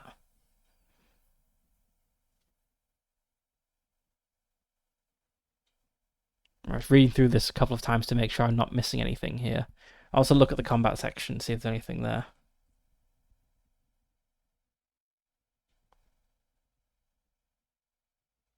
There's nothing in here about what happens if you go mad in combat.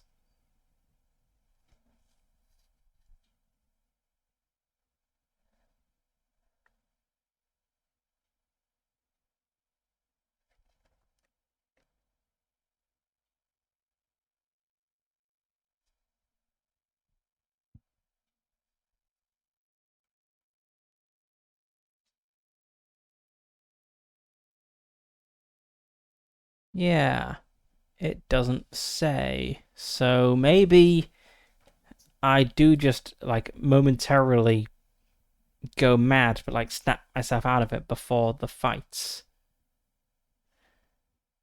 Because it doesn't mention anything in the combat section or the sanity section or the descriptions of the frightening or horrifying traits. So I guess going mad doesn't take you out of combat. Okay. Well, I gain 100 XP and recover all of my sanity because I had a profound realization about myself. Maybe I like it down here. Maybe I realize fighting undead monsters, this is what I was meant to do in life.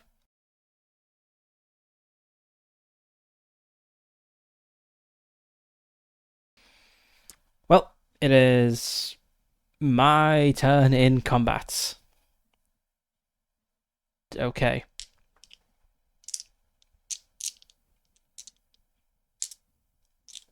This feels wrong somehow, but I'm not going to complain about getting 100 XP. I'm now nearly halfway to leveling up. Oops, my D4 exploded out of the dice tray. Okay, it fails to defend, I'm pretty certain. Yep, yeah, it doesn't have like a combat skill in the 80s. That's lucky because I rolled really terribly, but so if it hadn't defended, it probably have beaten me there. So I got a 4 to hit. It is humanoid. Its weak spot is the head. It doesn't have any armor. I hit it in the 4, which is not the head. So I'm dealing 2. I'm dealing 2 points of damage. Now for its turn.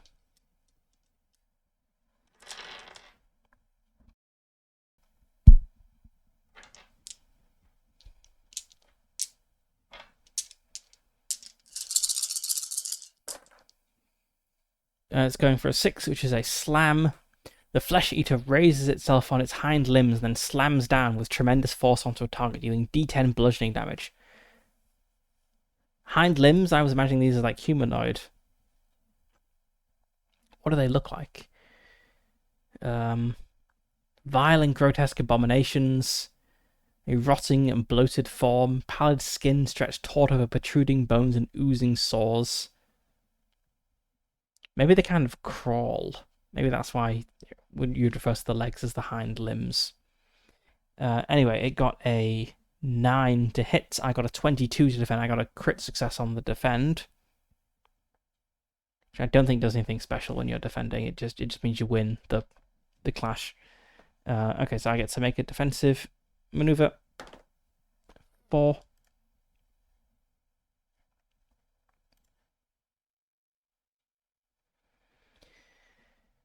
My next attack gets a +10.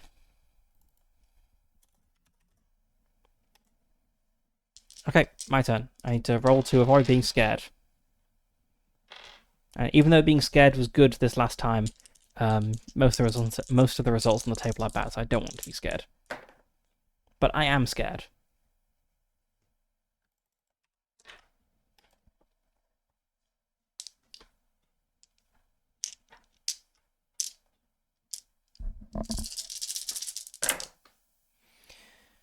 Uh, 32 to hit. So you got a 5 to defend. So I do hit. I hit it right on the right arm for 2 points of damage. Okay. I defeated the Flesh Eater. I'm on 500 XP. I have defeated 30. I need to defeat 37 opponents. I'm working my way there. And let's loot the body on the spoils table.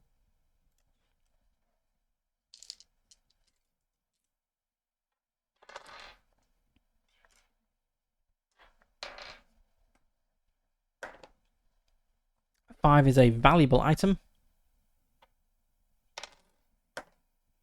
7 is an attunement crystal. If I had any magic items, this would be great.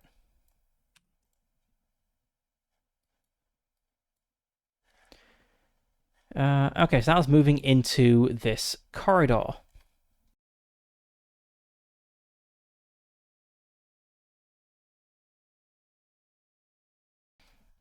Now let's continue into the room. So we've got our tension die, random encounters, events, light sources. Okay, we're having an encounter in this room. Our tension die does go down by 1. And we use up 1 more point of our light source.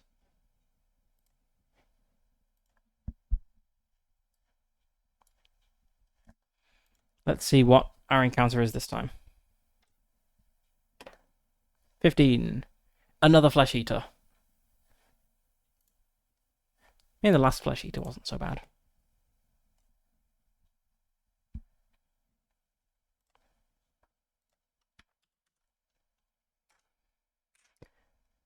I want to, I guess, yeah, like do this room and then I'll have a short break and then we'll head into the Overseer room, which I'm pretty certain is this one. I don't think these two like links here are corridors because they're like, I guess they look more like part of like a single weirdly shaped room rather than separate corridors. So I think we'll just go straight from here into the Overseer room next. Then we've got a couple of smaller rooms we could check out as well. If we don't get horribly killed by the Overseer, that is. Right, okay.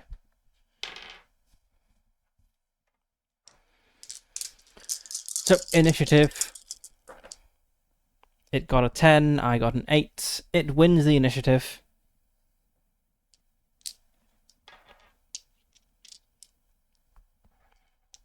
So, it's gonna attack. It's doing a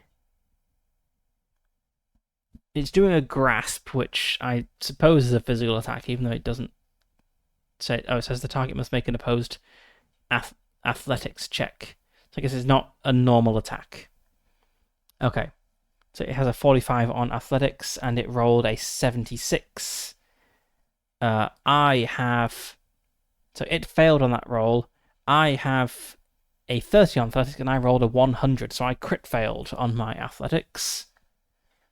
Okay, we both fail.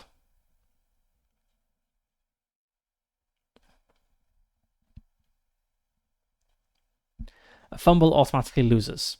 Okay. So it's going to grasp me. I am entangled by the Flesh Eater, taking D8 bludgeoning damage at the start of my turn until I free myself. Oof. Let's see, entangled. I guess it's a condition. I'm incapable of moving. Any actions that imply movement suffer a -20 penalty. I can attempt an athletics check to remove the condition. This is a free action. Okay. I can spend my standard action on it to get a plus 20. But I'm actually kind of inclined to just take the free action, so I'll make an athletics check. And then, even if I'm stuck, I can just make an attack, and I'll have a minus 20 because I'm entangled on my attack, but I feel that's okay. I've still got a pretty good chance of hitting. The D8 damage every round is pretty bad, though. It's the Flesh Eater. Okay.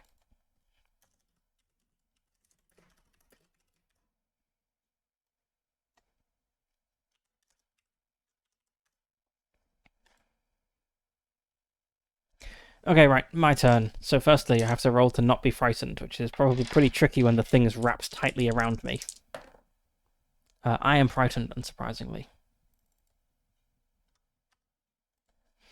Now I take D8 damage because it is wrapped around me.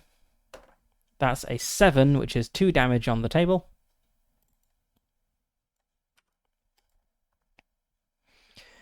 Okay, so I'm going to make my athletics roll to try to break out.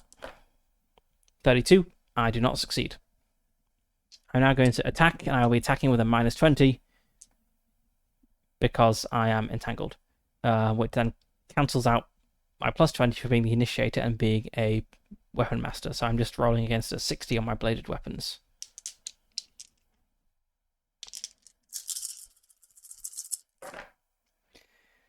Uh, 93. I completely failed that. It got a 60, so it also failed to dodge. So nobody does anything. It's now attacking me.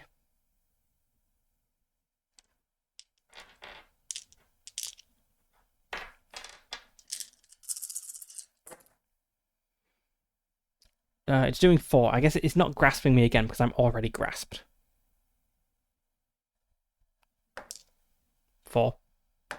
5. Okay, 5's a different thing. Right, it got a 98 to hit. It doesn't matter anyway. I got a 29 to evade, so I do evade. I do the...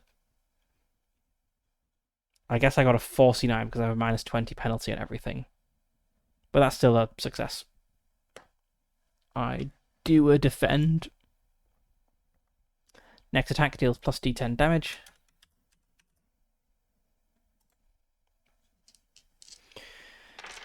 Alright. Work through my set of conditions. So, frightened and entangled damage. I resist being frightened, but I take 3 points of damage. I then try to break out of this and fail to do so. Now I attack it.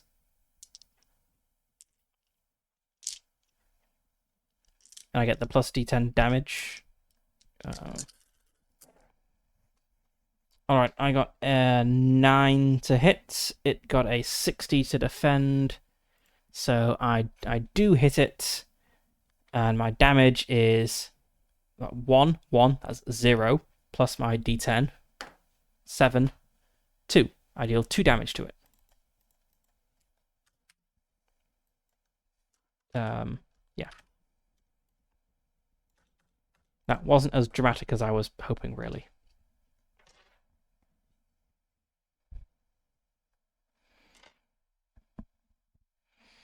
Right, now for its turn.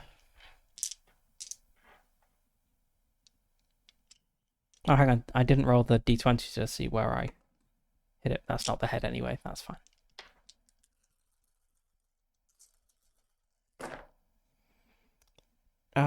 Okay, it's doing a physical attack. It got a 17 to hit. I got a 31 to defend. That's still a successful defend. So, it's a defensive action. 4. My next attack gets a plus 10 to hit. Okay. Right, let's roll all the things. So the white dice are going to be my scared, and the black dice are going to be my attempt to break free, and then I've got the d8 for the damage. Okay, I'm scared. What's that, 39? I'm scared, I don't break free, and I take 1 point of damage.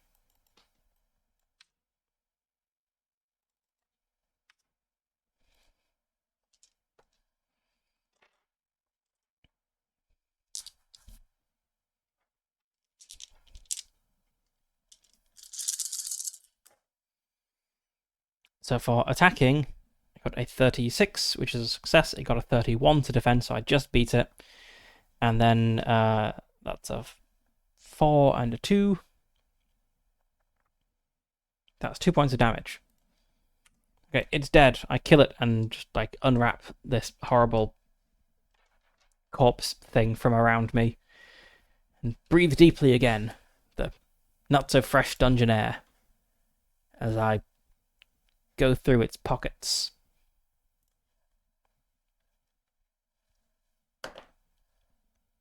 A mundane item. 23. A bedroll.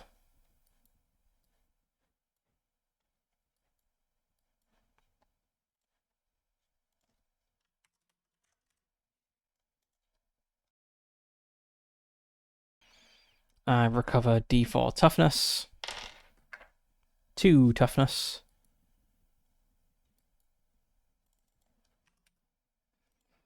Do I have anything that would especially help that? Not really. I suppose I could I could camp again before going after the overseer and recover some sanity and all my toughness. That's probably a good move. Yeah, let's do a camp. Oh, I gotta update my stuff. Yep, and make sure the map is all. Yep. Let's do a camp, and then I'll have a short break, just like my character.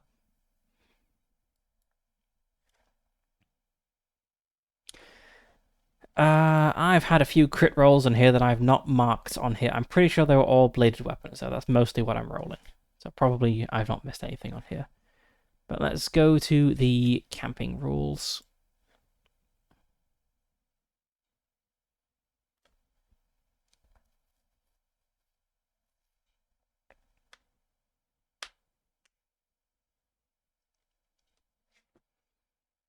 Alright, so I could spend 2 more crafting supplies to barricade it.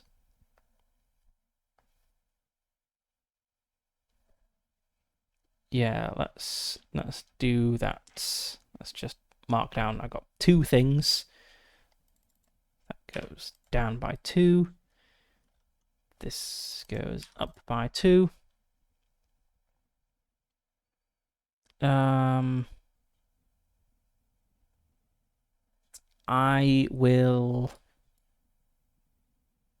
I'll make another. Do I want to make another torch? I think I do. I'm pretty sure I actually have an extra torch in my inventory now because I had a spare torch which I took into my hand when my previous torch ran out. So I don't. Oh no. No, I've already made one. Yes, this is the correct number of torches. Okay, that's all fine. I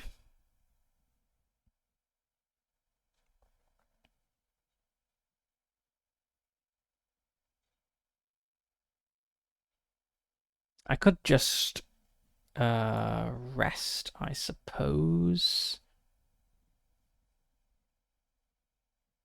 I could make some bandages.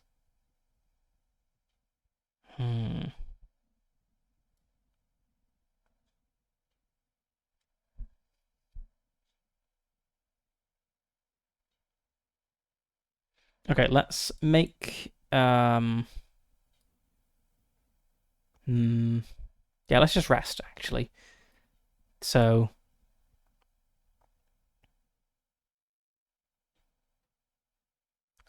I'm actually just rolling a d20 and I want to get at least... I'm rolling a d20 plus 10, I want to get at least a 10. So if I'm resting, I'm rolling a d20 plus 12 and I want to get at least 10. So there's no chance of rolling this because it doesn't have crit fails. So I just mark off one ration. So I've only got one ration left, but I get to recover exhaustion, and I get all my toughness back, and D4 sanity, 1 sanity, great rest. Probably wasn't worth it.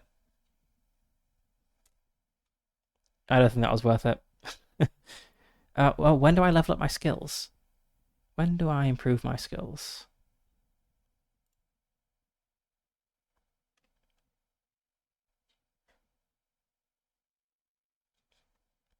When resting at camp. Aha. Which is for some reason not mentioned in the camping rules. Okay, let's try to increase my bladed weapon skill. So that is a success, which I didn't really want, but it means it goes up by 1 point rather than 1d4 points.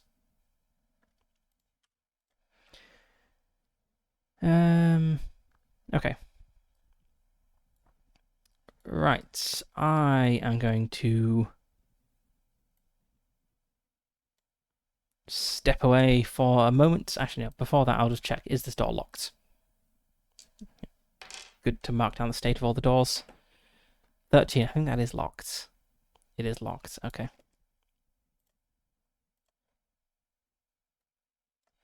A lot of locked doors down here. Right, I'm going to step away for a moment, and then we shall be back to fight the Overseer in room 6. The Overseer.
Alright, let's go face this Overseer. So, yes, the Overseer. This is where you'll find this domain's Overseer. You can ignore it, but it gives a lot of XP and potential good loot. So, I guess we still need to roll for the tension die. Is it tense when we go into the Overseer room? Not especially. That's a 3. Our torch does go down by 1.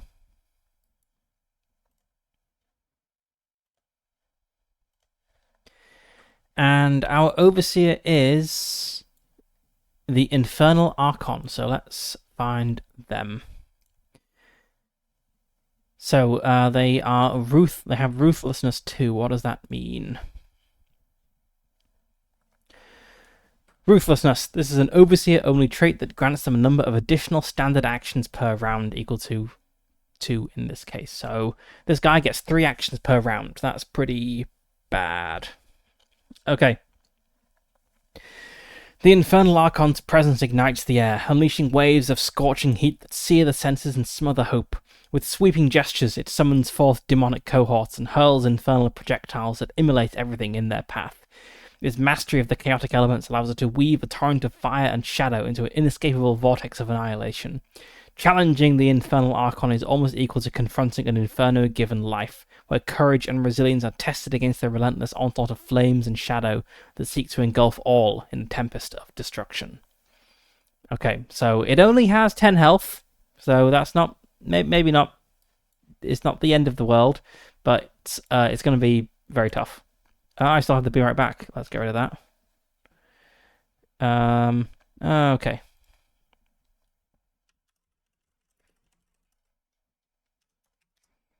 Infernal Archon, 10 health. Right. So it has 6 different attacks, and it can summon a lesser demon. Let's see, what is this? Demonic Conjuration. If it decides to do attack number 3, it will summon D4 lesser demons.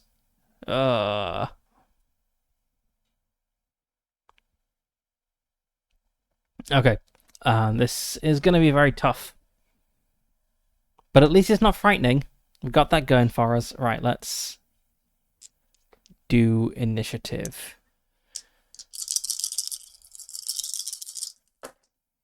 So I got a 91, which is definitely not equal to or below 50. It got a 19, which is equal to or below 50. So the Infernal Archon goes first, and it gets 3 actions.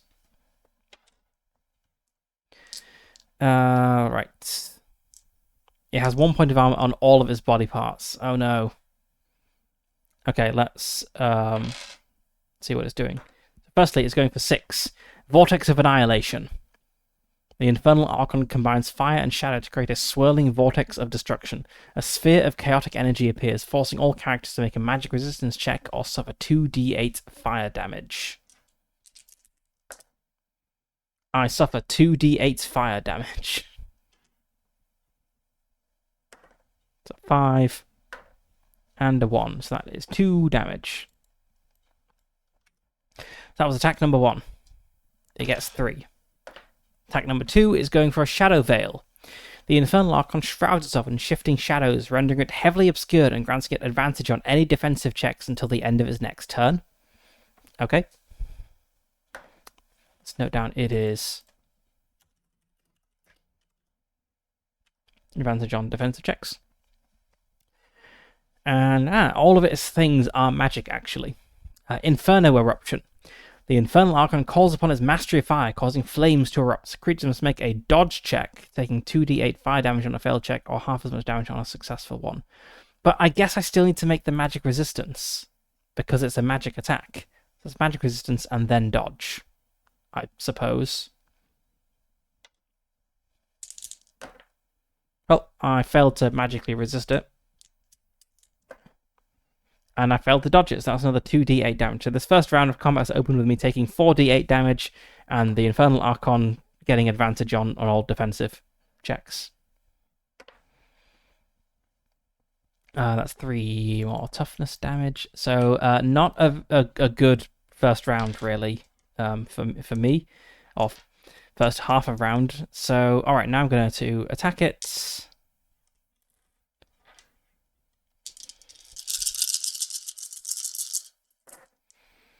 I got an 86 to hit, which is a miss. Okay. It hang on. It got a crit fail. It got a crit fail on its defend. So that means, yeah, I keep looking this up, but that just means, yeah, critical fumble automatically loses the confrontation regardless of the opponent's roll. So I did hit it because it crit failed. Okay, I got a 19 on the hit location. It's a humanoid. So a 19 is the head. That's its weak point. So I actually got a critical hit somehow. But in this domain, the enemies are immune to critical hits. They just become normal hits. So I didn't actually get a critical hit. And I've not needed to be rolling hit location, I suppose, really, for many of these things. So it just has 1 point of armor. And I got a 6 and a 4. So 2, 3. It gets advantage on its defensive roll. Oh, but that's a crit fail, so that doesn't matter. Okay, it takes 2 points of damage. That's pretty good, I guess. Okay, its turn. 4. Infernal Barrage. The Infernal Archon conjures molten projectiles and hurls them at a target who must make a successful dodge check or take d10 plus 2 fire damage. But it does feel weird that some of these magic things specify specific checks I must make, but it says for magical attacks can be resolved physically, in which case it's described of, or magically, in which case the player must pass a magic resistance check.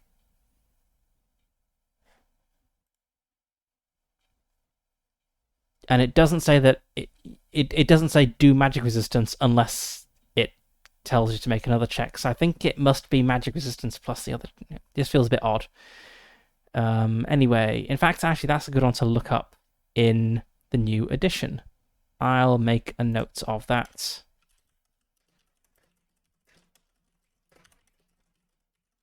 Like maybe the new edition kind of clarifies the wording. I'll check. Okay. So I need to make my magic resistance roll. Nope. To make my dodge roll. Nope. Okay, that's what was it? D10 plus 2 fire damage. 4 1 points of damage.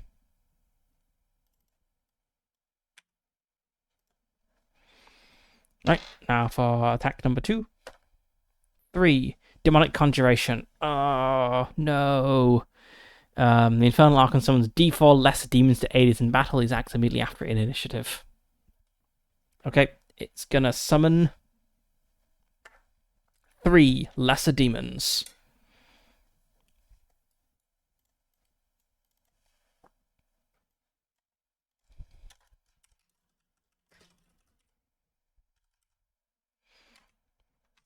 They only have 1 health each, though. I guess they're small minions, but they can deal damage. Anyway, that was action 2. Now for action 3. For the Infernal Barrage again. So, magic resistance. I magically resist it. Okay, now the demons, the lesser demons, act. Okay, it's a physical damage, so I will be trying to resist this.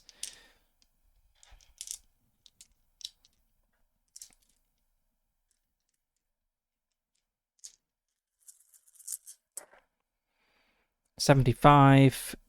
I didn't dodge that. 49. It didn't hit. Okay. Second one, I've got a -20 on my defense now. Nope, definite miss on the defend. And a hit there. Hit location 10, that's not a critical hit, but it is 3-1 damage. Now for the third one, I guess I'll defend again. So now I've got a -40 on my defend. Nope, it hits me in the head. It gets a critical hit. So that's 4. Those are both 5. That's 4 points of damage.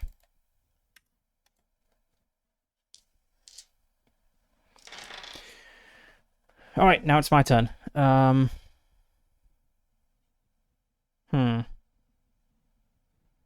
don't think.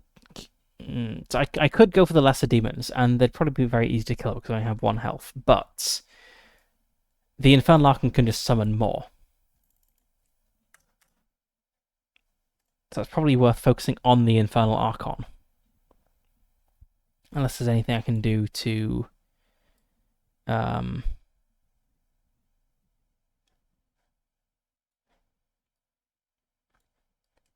help here. Not really. Okay, let's go after the Infernal Overseer then. So it's no longer got advantage on defense rolls because it's reached the end of its turn.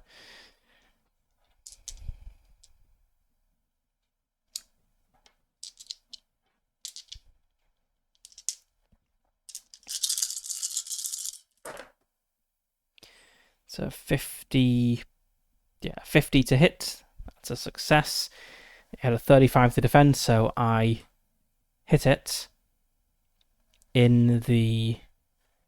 not in the head, right? 18, that's the right arm. That's unfortunate. Critical hits don't matter. 4 and 1. So 1 point of damage. It's down to 7 health. No, it's not, because it has armor. So I hit it for 1 point of damage, but that was completely absorbed by its armor.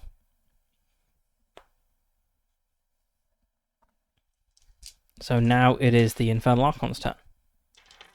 Firstly, 2. Okay, Shadow Veil, it has advantage on defense.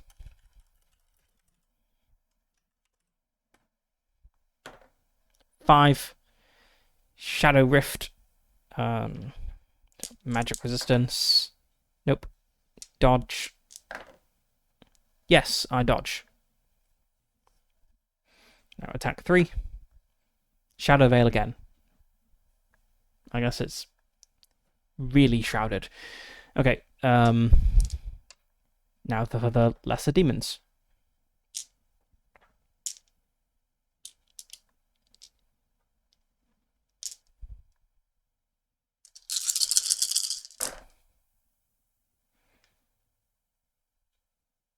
That's a miss, and I successfully defended, so I make a defensive action. 7.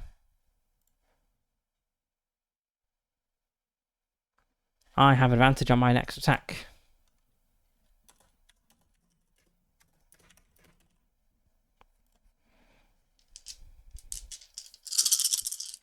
Next one. I got a crit success on my defend, which is good because it was going to hit me in the head. So my defensive action against Demon 2 is 6. I get plus 10 damage. Plus d10 damage on my next attack. Now for Demon 3. 57 with the penalty, that's miss on my defend. So it hits me for 2 points of damage. Now it's my turn, so I have advantage on the attack and plus d10 damage, so that's pretty good. I'm not going to bother rolling hit location for the Infernal Archon because it has armor all of its entire body and critical hits don't do anything.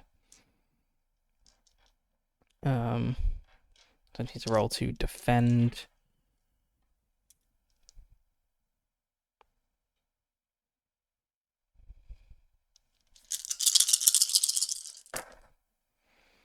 Okay, I got an 83, which is a hit. So plus 10 because I'm the aggressor, so that's 71, plus 10 because I'm a sword master, so that's 81. Oh, no, that's not a... Oh, no. Okay, if I swap them with the advantage, I get a 38, which is a hit and does beat its defense. So, yeah, I just hit it. Okay. So 4 and a 3, and then the plus d10. 6. Okay, so 2, 4, -1 because it has advantage on defense. 23 isn't going to beat me. Anyway, so that was 1, 2, 3, 4. Yep, 3 damage. So it is down to 5 health. So we're making progress. It's taking a lot of beatings to our toughness, and we don't have any means of recovering it, which is tough going. So next is the Archon's turn. 6. Vortex of Annihilation.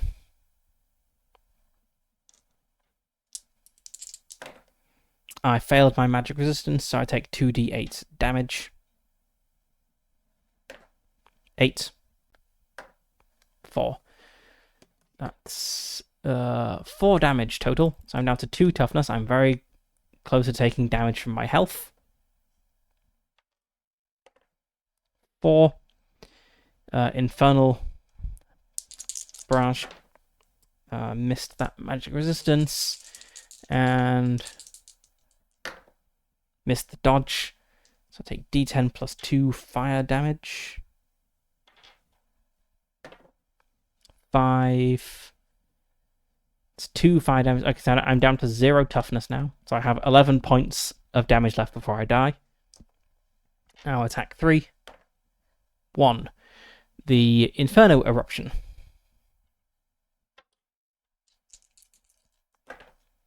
I magically resisted it. Okay. Now we have the lesser demons.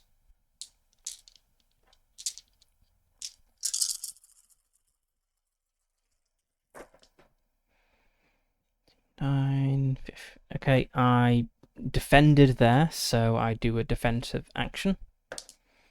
10. Okay, I can target a weak spot.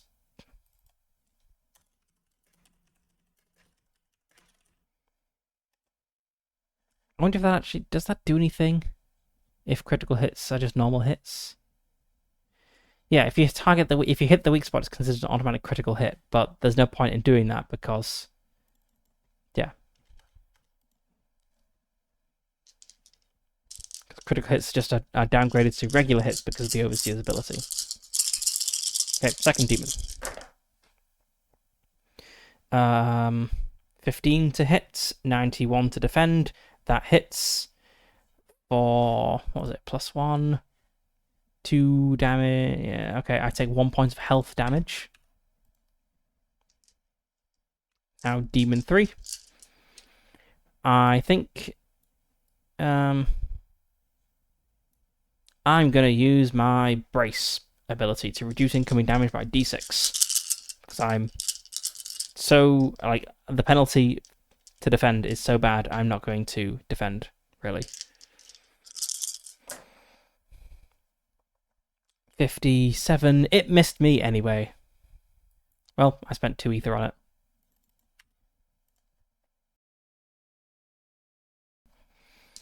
Okay, my turn again, so I need to deal like 5 damage to this Archon ASAP. Also, yes, I still got that, I think.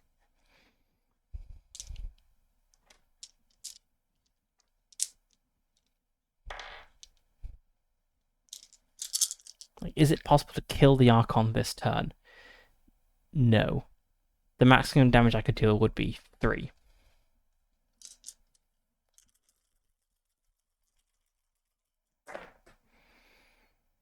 Right, I got a 75 to hit, which is a hit. It got a 49 to defend. So, okay, I hit it for a 3 and a 5. I hit it for 2 damage because of the armor. Right now, its turn. I don't think I'm going to be winning this fight, really.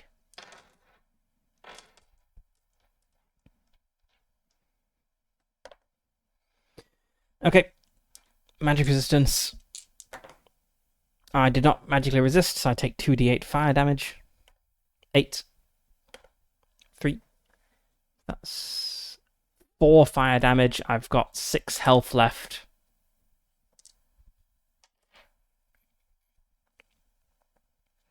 Attack number 2. 5. Okay.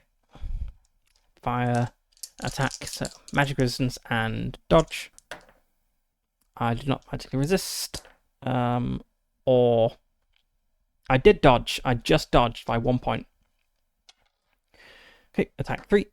6. It's the Vortex of Annihilation again.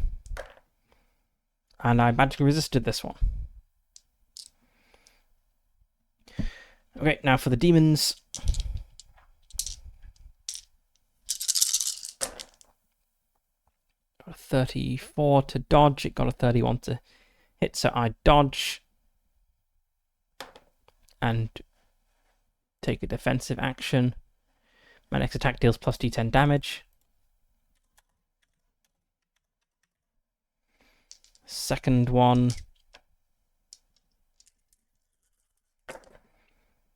29. That's still a success with the penalty. Got a 59 to hit. That's a miss. Yep. So I get to do another defensive action. 10. The weak spot targeting, not useful. And now for the third one, I will use my defense ability. So it hits, I reduce the incoming damage by d6. So, how exactly? The reductions roll in the damage dealt table. I rolled a 1 for my reduction, so that's actually nothing. So I take 1 point of damage and lose 2 ether. Okay, 5 hit points left. Let's attack the Infernal Archon again.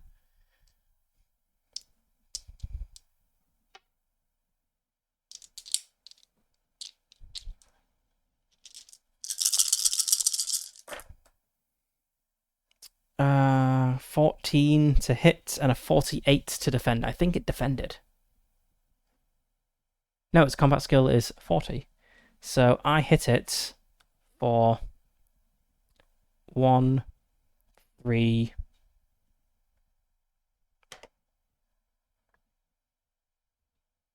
5, minus 4. I defeated the Infernal Archon. What about its minions? Do the minions hang around? I don't want the minions to hang around.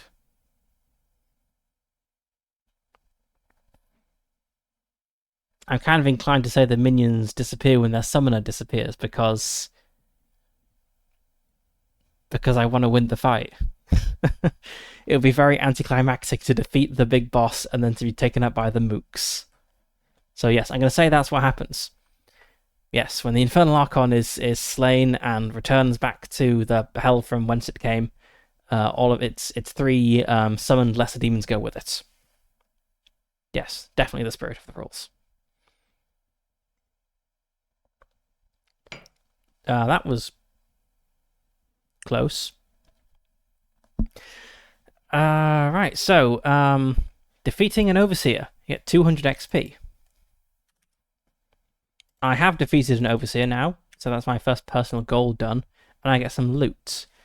Let's go look at the goals. I can't remember where exactly they are. Perks. Personal goals, page 112. We strongly recommend that you choose the Overseer Overthrown personal goal as your first one. That's what I did. Overseer Overthrown. You obtain an amulet. Okay. What do amulets do? I know they give you a third mastery, but how? How do they do that? Do I just pick? Do I roll?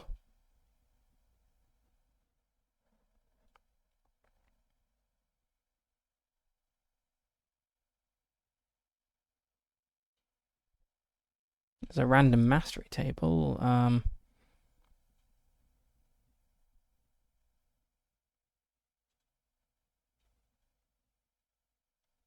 Where does it talk about amulets? Okay, amulets give you a third mastery. Do I just roll for it?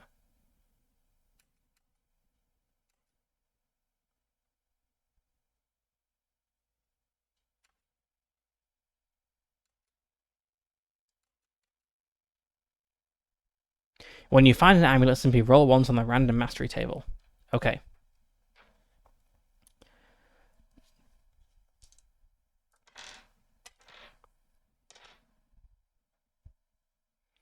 It is an amulet of emissary.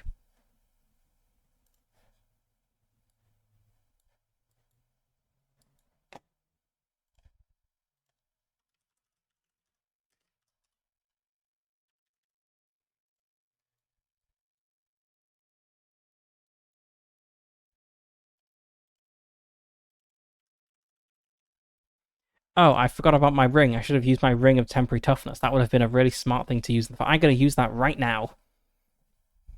Because I'm close to death. Activate my ring and it will like crumble away into dust upon my finger, but it will grant me some temporary toughness. Okay. Right, 17 temporary toughness. I assume the way that works is damage will come off the temporary bit first. And then, when I recover... Oh, also the fight is over, so I have recovered some points of toughness. 1 point of toughness. Okay. I have like 18 points of toughness now. But yes, let's mark off this ring as it is done. Alright, Emissary. You are the voice of your deity on the mortal plane, and as such you have the authority to deliver punishment against their enemies and blessings to their children. Okay, and maybe that kind of fits with the revelation I had when I was briefly mad. Let's copy some stuff over.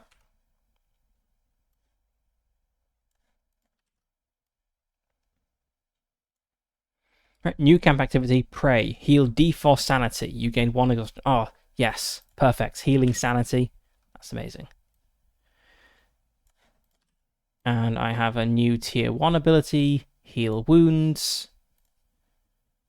It costs 4 ether, gives 1 point of exhaustion, heal D4 wounds. What is a wound? Is that like health damage?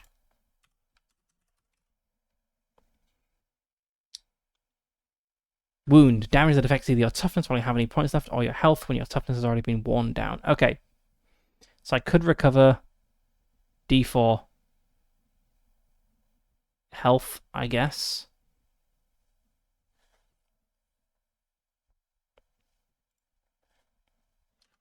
Let's copy the rest in.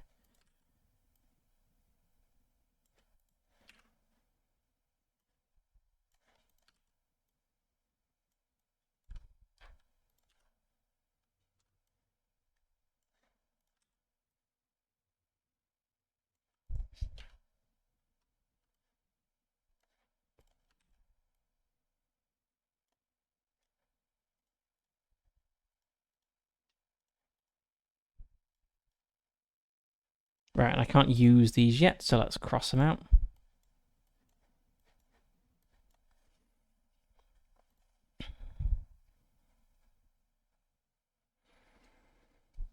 Okay, I think for the things that cost an action, that you can't use them out of combat. They're a combat thing.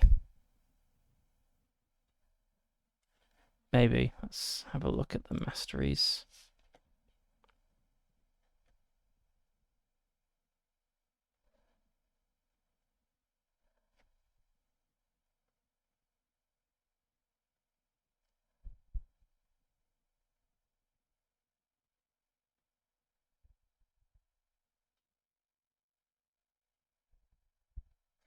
Actually, I don't think I have heal wounds, because you start the game with 2 ability points, so that would suggest that, just having the mastery is kind of different from having the thing. So I guess I don't have this one, I just have the passive ability.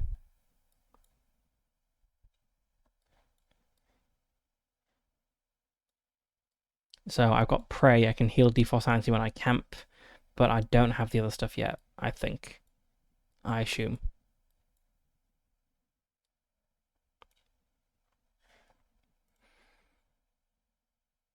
Okay, spoils. One roll on the valuable table, 1 roll on the precious table. Okay, valuable table first. 16, a fragment. Fragment number 10.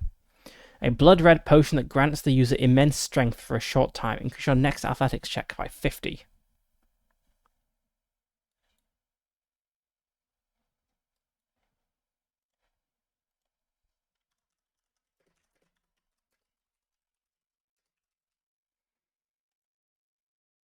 Potion of plus 50 athletics once. So I think that captures it. And then once on the precious items. We're going to get a magic item or possibly a relic. Oops. 9. A magic item. Ooh.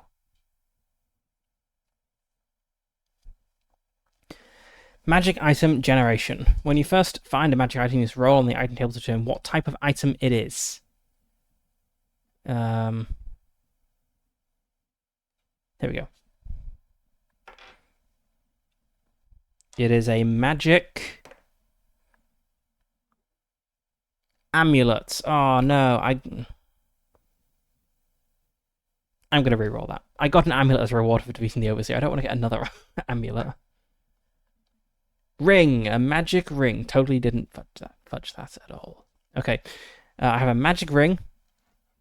Only after you spent an achievement crystal to learn about its properties can you proceed to learn more about it using the tables in the section. Can I do that now, or is that like a camp activity? Let's check camp.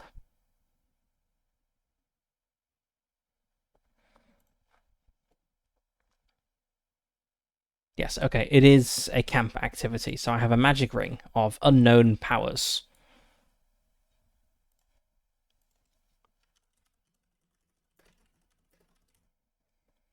I think I'm gonna camp now because oh no, that if I camp, I'll have no rations left. But I really need to recover health and toughness. So I think I just have to.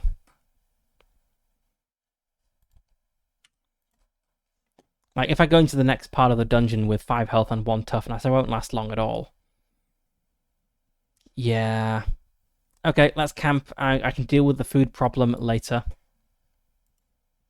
Camping. So again, I'll spend like 2 points of crafting supplies to barricade this. I will attune, and I will pray.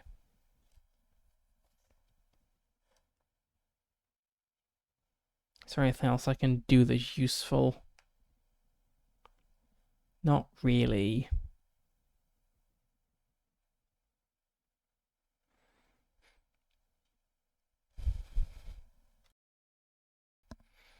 Okay, so again, I'm making a roll that I can't fail on, so I'm just going to mark the stuff off. So my rations drops down to 0. My exhaustion is going to drop down to 0 in the end. So I get all my toughness back. So I now have 19 toughness and 17 temporary toughness. So I'm very tough. I recover 1 health.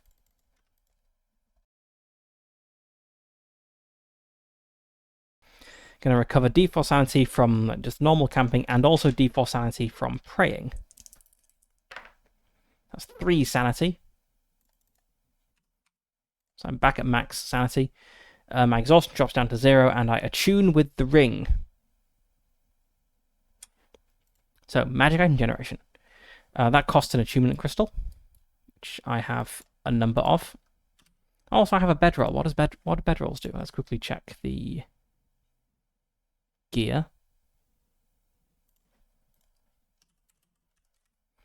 Bedroll grants +1 to the camp check. Okay, magic items. So I need to roll on the item rarity table to see how many properties it has. Come on, 10. 2. Okay, fine.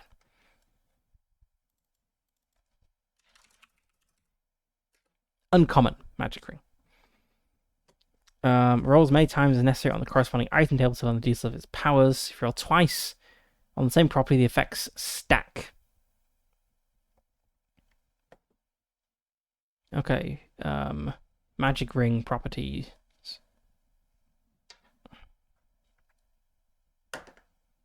Five. Increase your exhaustion resistance by an amount based on this item's rarity. Okay, it's, not that amazing, I suppose.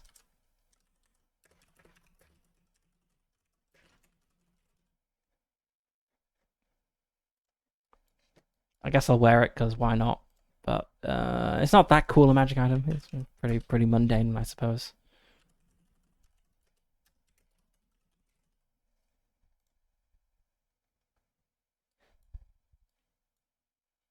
I've seen cooler magic items. Alright. Right, so...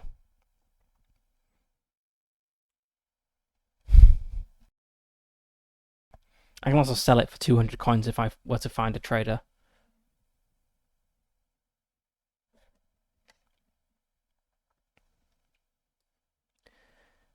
Right, so we need to move to the next area. We need to move to the...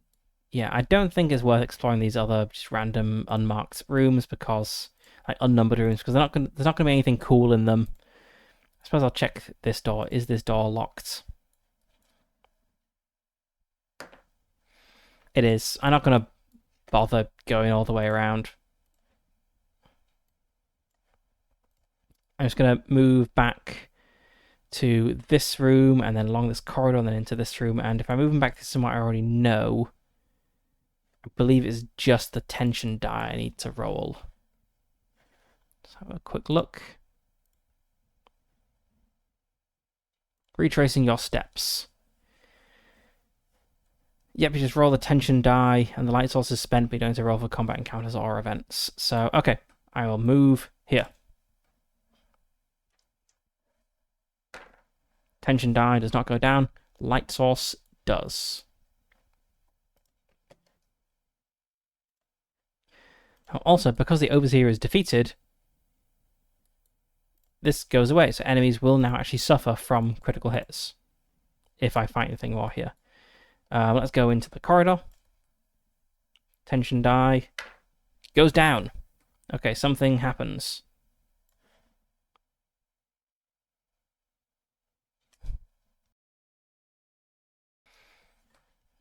Tension die on page 106.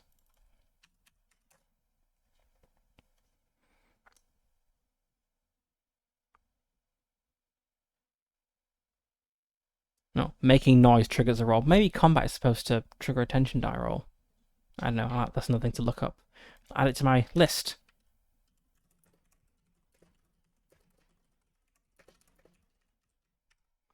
Okay, not rolling, growing darkness table.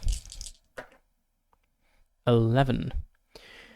The very air you breathe is inspiring against your survival. Reduce your max toughness by d6. Okay. 4. I assume that's just, in... Well, yeah, it's going to be just in this domain. Right, so -4. Let's not get into any fights. Okay, now I move back into this room.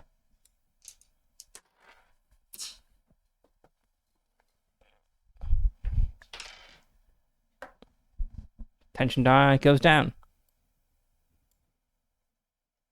And so does my light.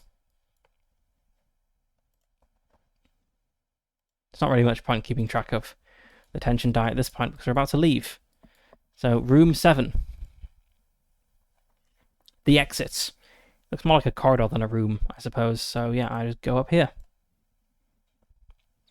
This is the domain's exit. Move on to the next domain of the necropolis once you've finished reaping everything of worth in the first domain. As opposed to normal domains, you cannot return to this first domain once you've left it. The drop down to the next domain is too steep to climb back. Okay, so if we weren't to have used this tutorial dungeon, we would have started with these things. So let's see what we've got and what we've missed. So a weapon of your choosing, we've got that. A random piece of armor. We rolled up a shield, and there was a merchant here. I sold the shield to the merchant and spent it on like a torch or candles or something. I have a torch now. I don't have any cooking supplies. I've used up all those. I have a small number of crafting supplies, and I don't have any money left. So we're in slightly worse condition than if we had just started. If we just skipped this, but I suppose we do have a magic ring and amulet now. Which reminds me, I need to pick a new personal goal. Also, the Overseer we defeated with bladed weapons. So yeah. So let's pick a new personal goal as the last thing for this session. Goals. Perks.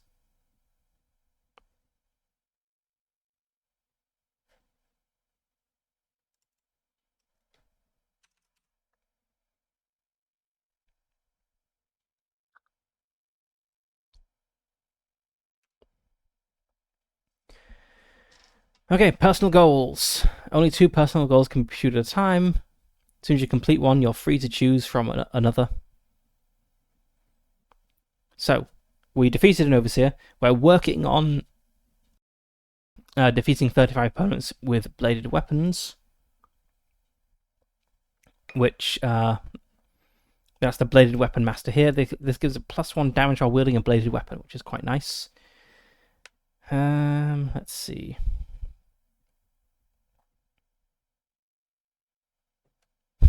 Decapitate leadership. Defeat 20 overseers. That's pretty tough.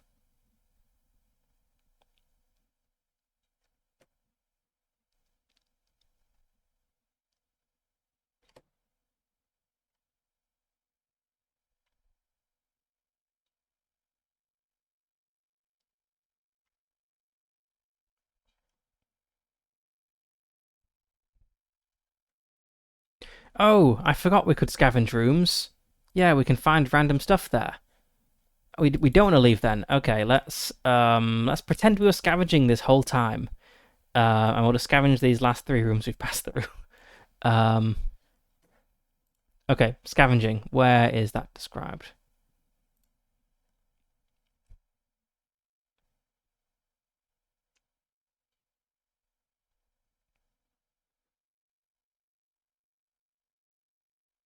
Okay, each time you enter a room, you can make a scavenge check. So, actually, we should have been scavenging in literally every single room we went through. Okay. I think I did it for some of them. Let's just do 1, 2, 3, 4, 5. Let's do 6 scavenge checks. I probably missed at least 6 rooms. Okay, so what's my scavenging?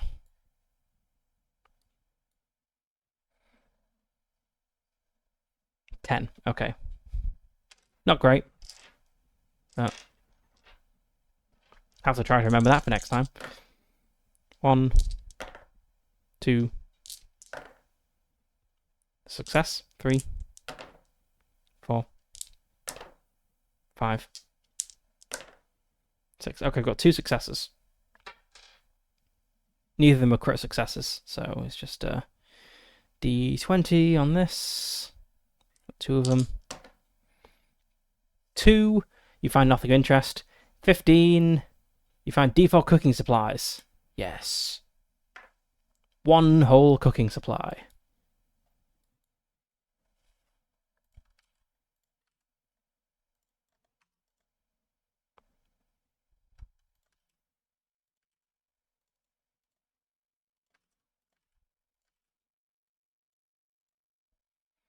Okay. Gotta remember that. I'm gonna copy the scavenging table into Miro and put it. Oh, it's on the flowchart. I'm just an idiot. I just need to pay attention to the flowchart when I'm wandering around. Okay. Anyway, let's copy it over here. I suppose. It's gonna end up with like half the book copied in.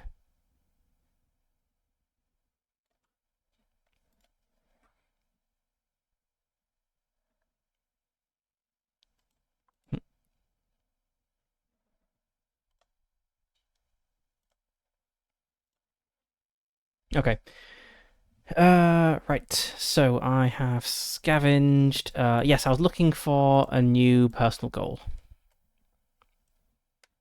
What does the scavenger perk do? Scavenger. Whenever you roll on scavenger table, we can roll an additional d4. And I can use that d4 to either add or subtract to my roll.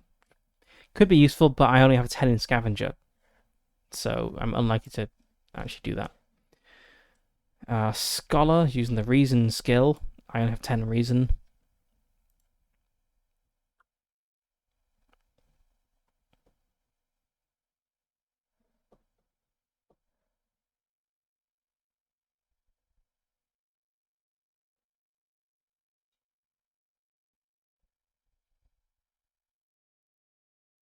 Hmm.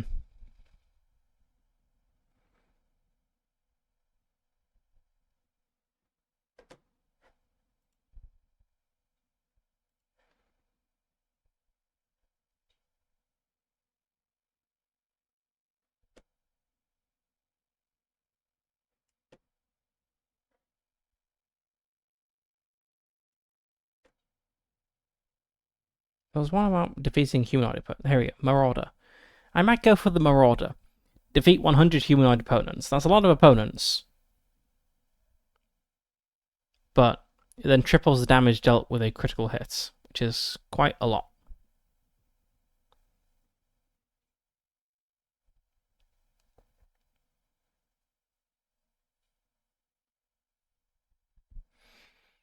I mean, I could go from the scavenger. Oh, no, scavenger is successfully scavenge 100 rooms, not just scavenge 100 rooms. So because I only have a 10% chance of scavenging, I'd need to scavenge like 1,000 rooms to get that unlocked. So that's not going to happen anytime soon. Or maybe slashing damage expert. If I deal 200 slashing damage, I then gain 1 slashing damage reduction. Since my weapon is a slashing weapon. Yeah, I think it's either the slashing damage expert or the marauder I'm going to go for. I think I will decide at the beginning of next session.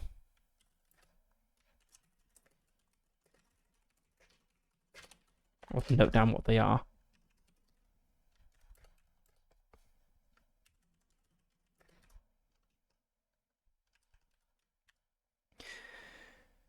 Okay, I think we will call it a day. We leap off the edge, sliding down the slope into the next domain. And we'll begin next session with rolling up who our overseer is, our initial rooms, and hopefully not dying horribly. Our toughness penalty will go away because we're not in this domain anymore.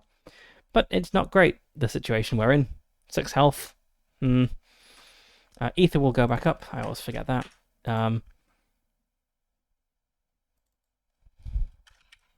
But yes, we will pick it up next time. I feel this is a successful first domain. We nearly leveled up. We got some magic items. So, yeah, looking forward to see where it goes. There won't be any more streams this week. I've got family visiting, so there'll be nothing on Friday or Saturday. So that means the next stream will be Ker Nethalas next Monday with session 3. Yes, 3. Alright, thanks for watching and see you next time.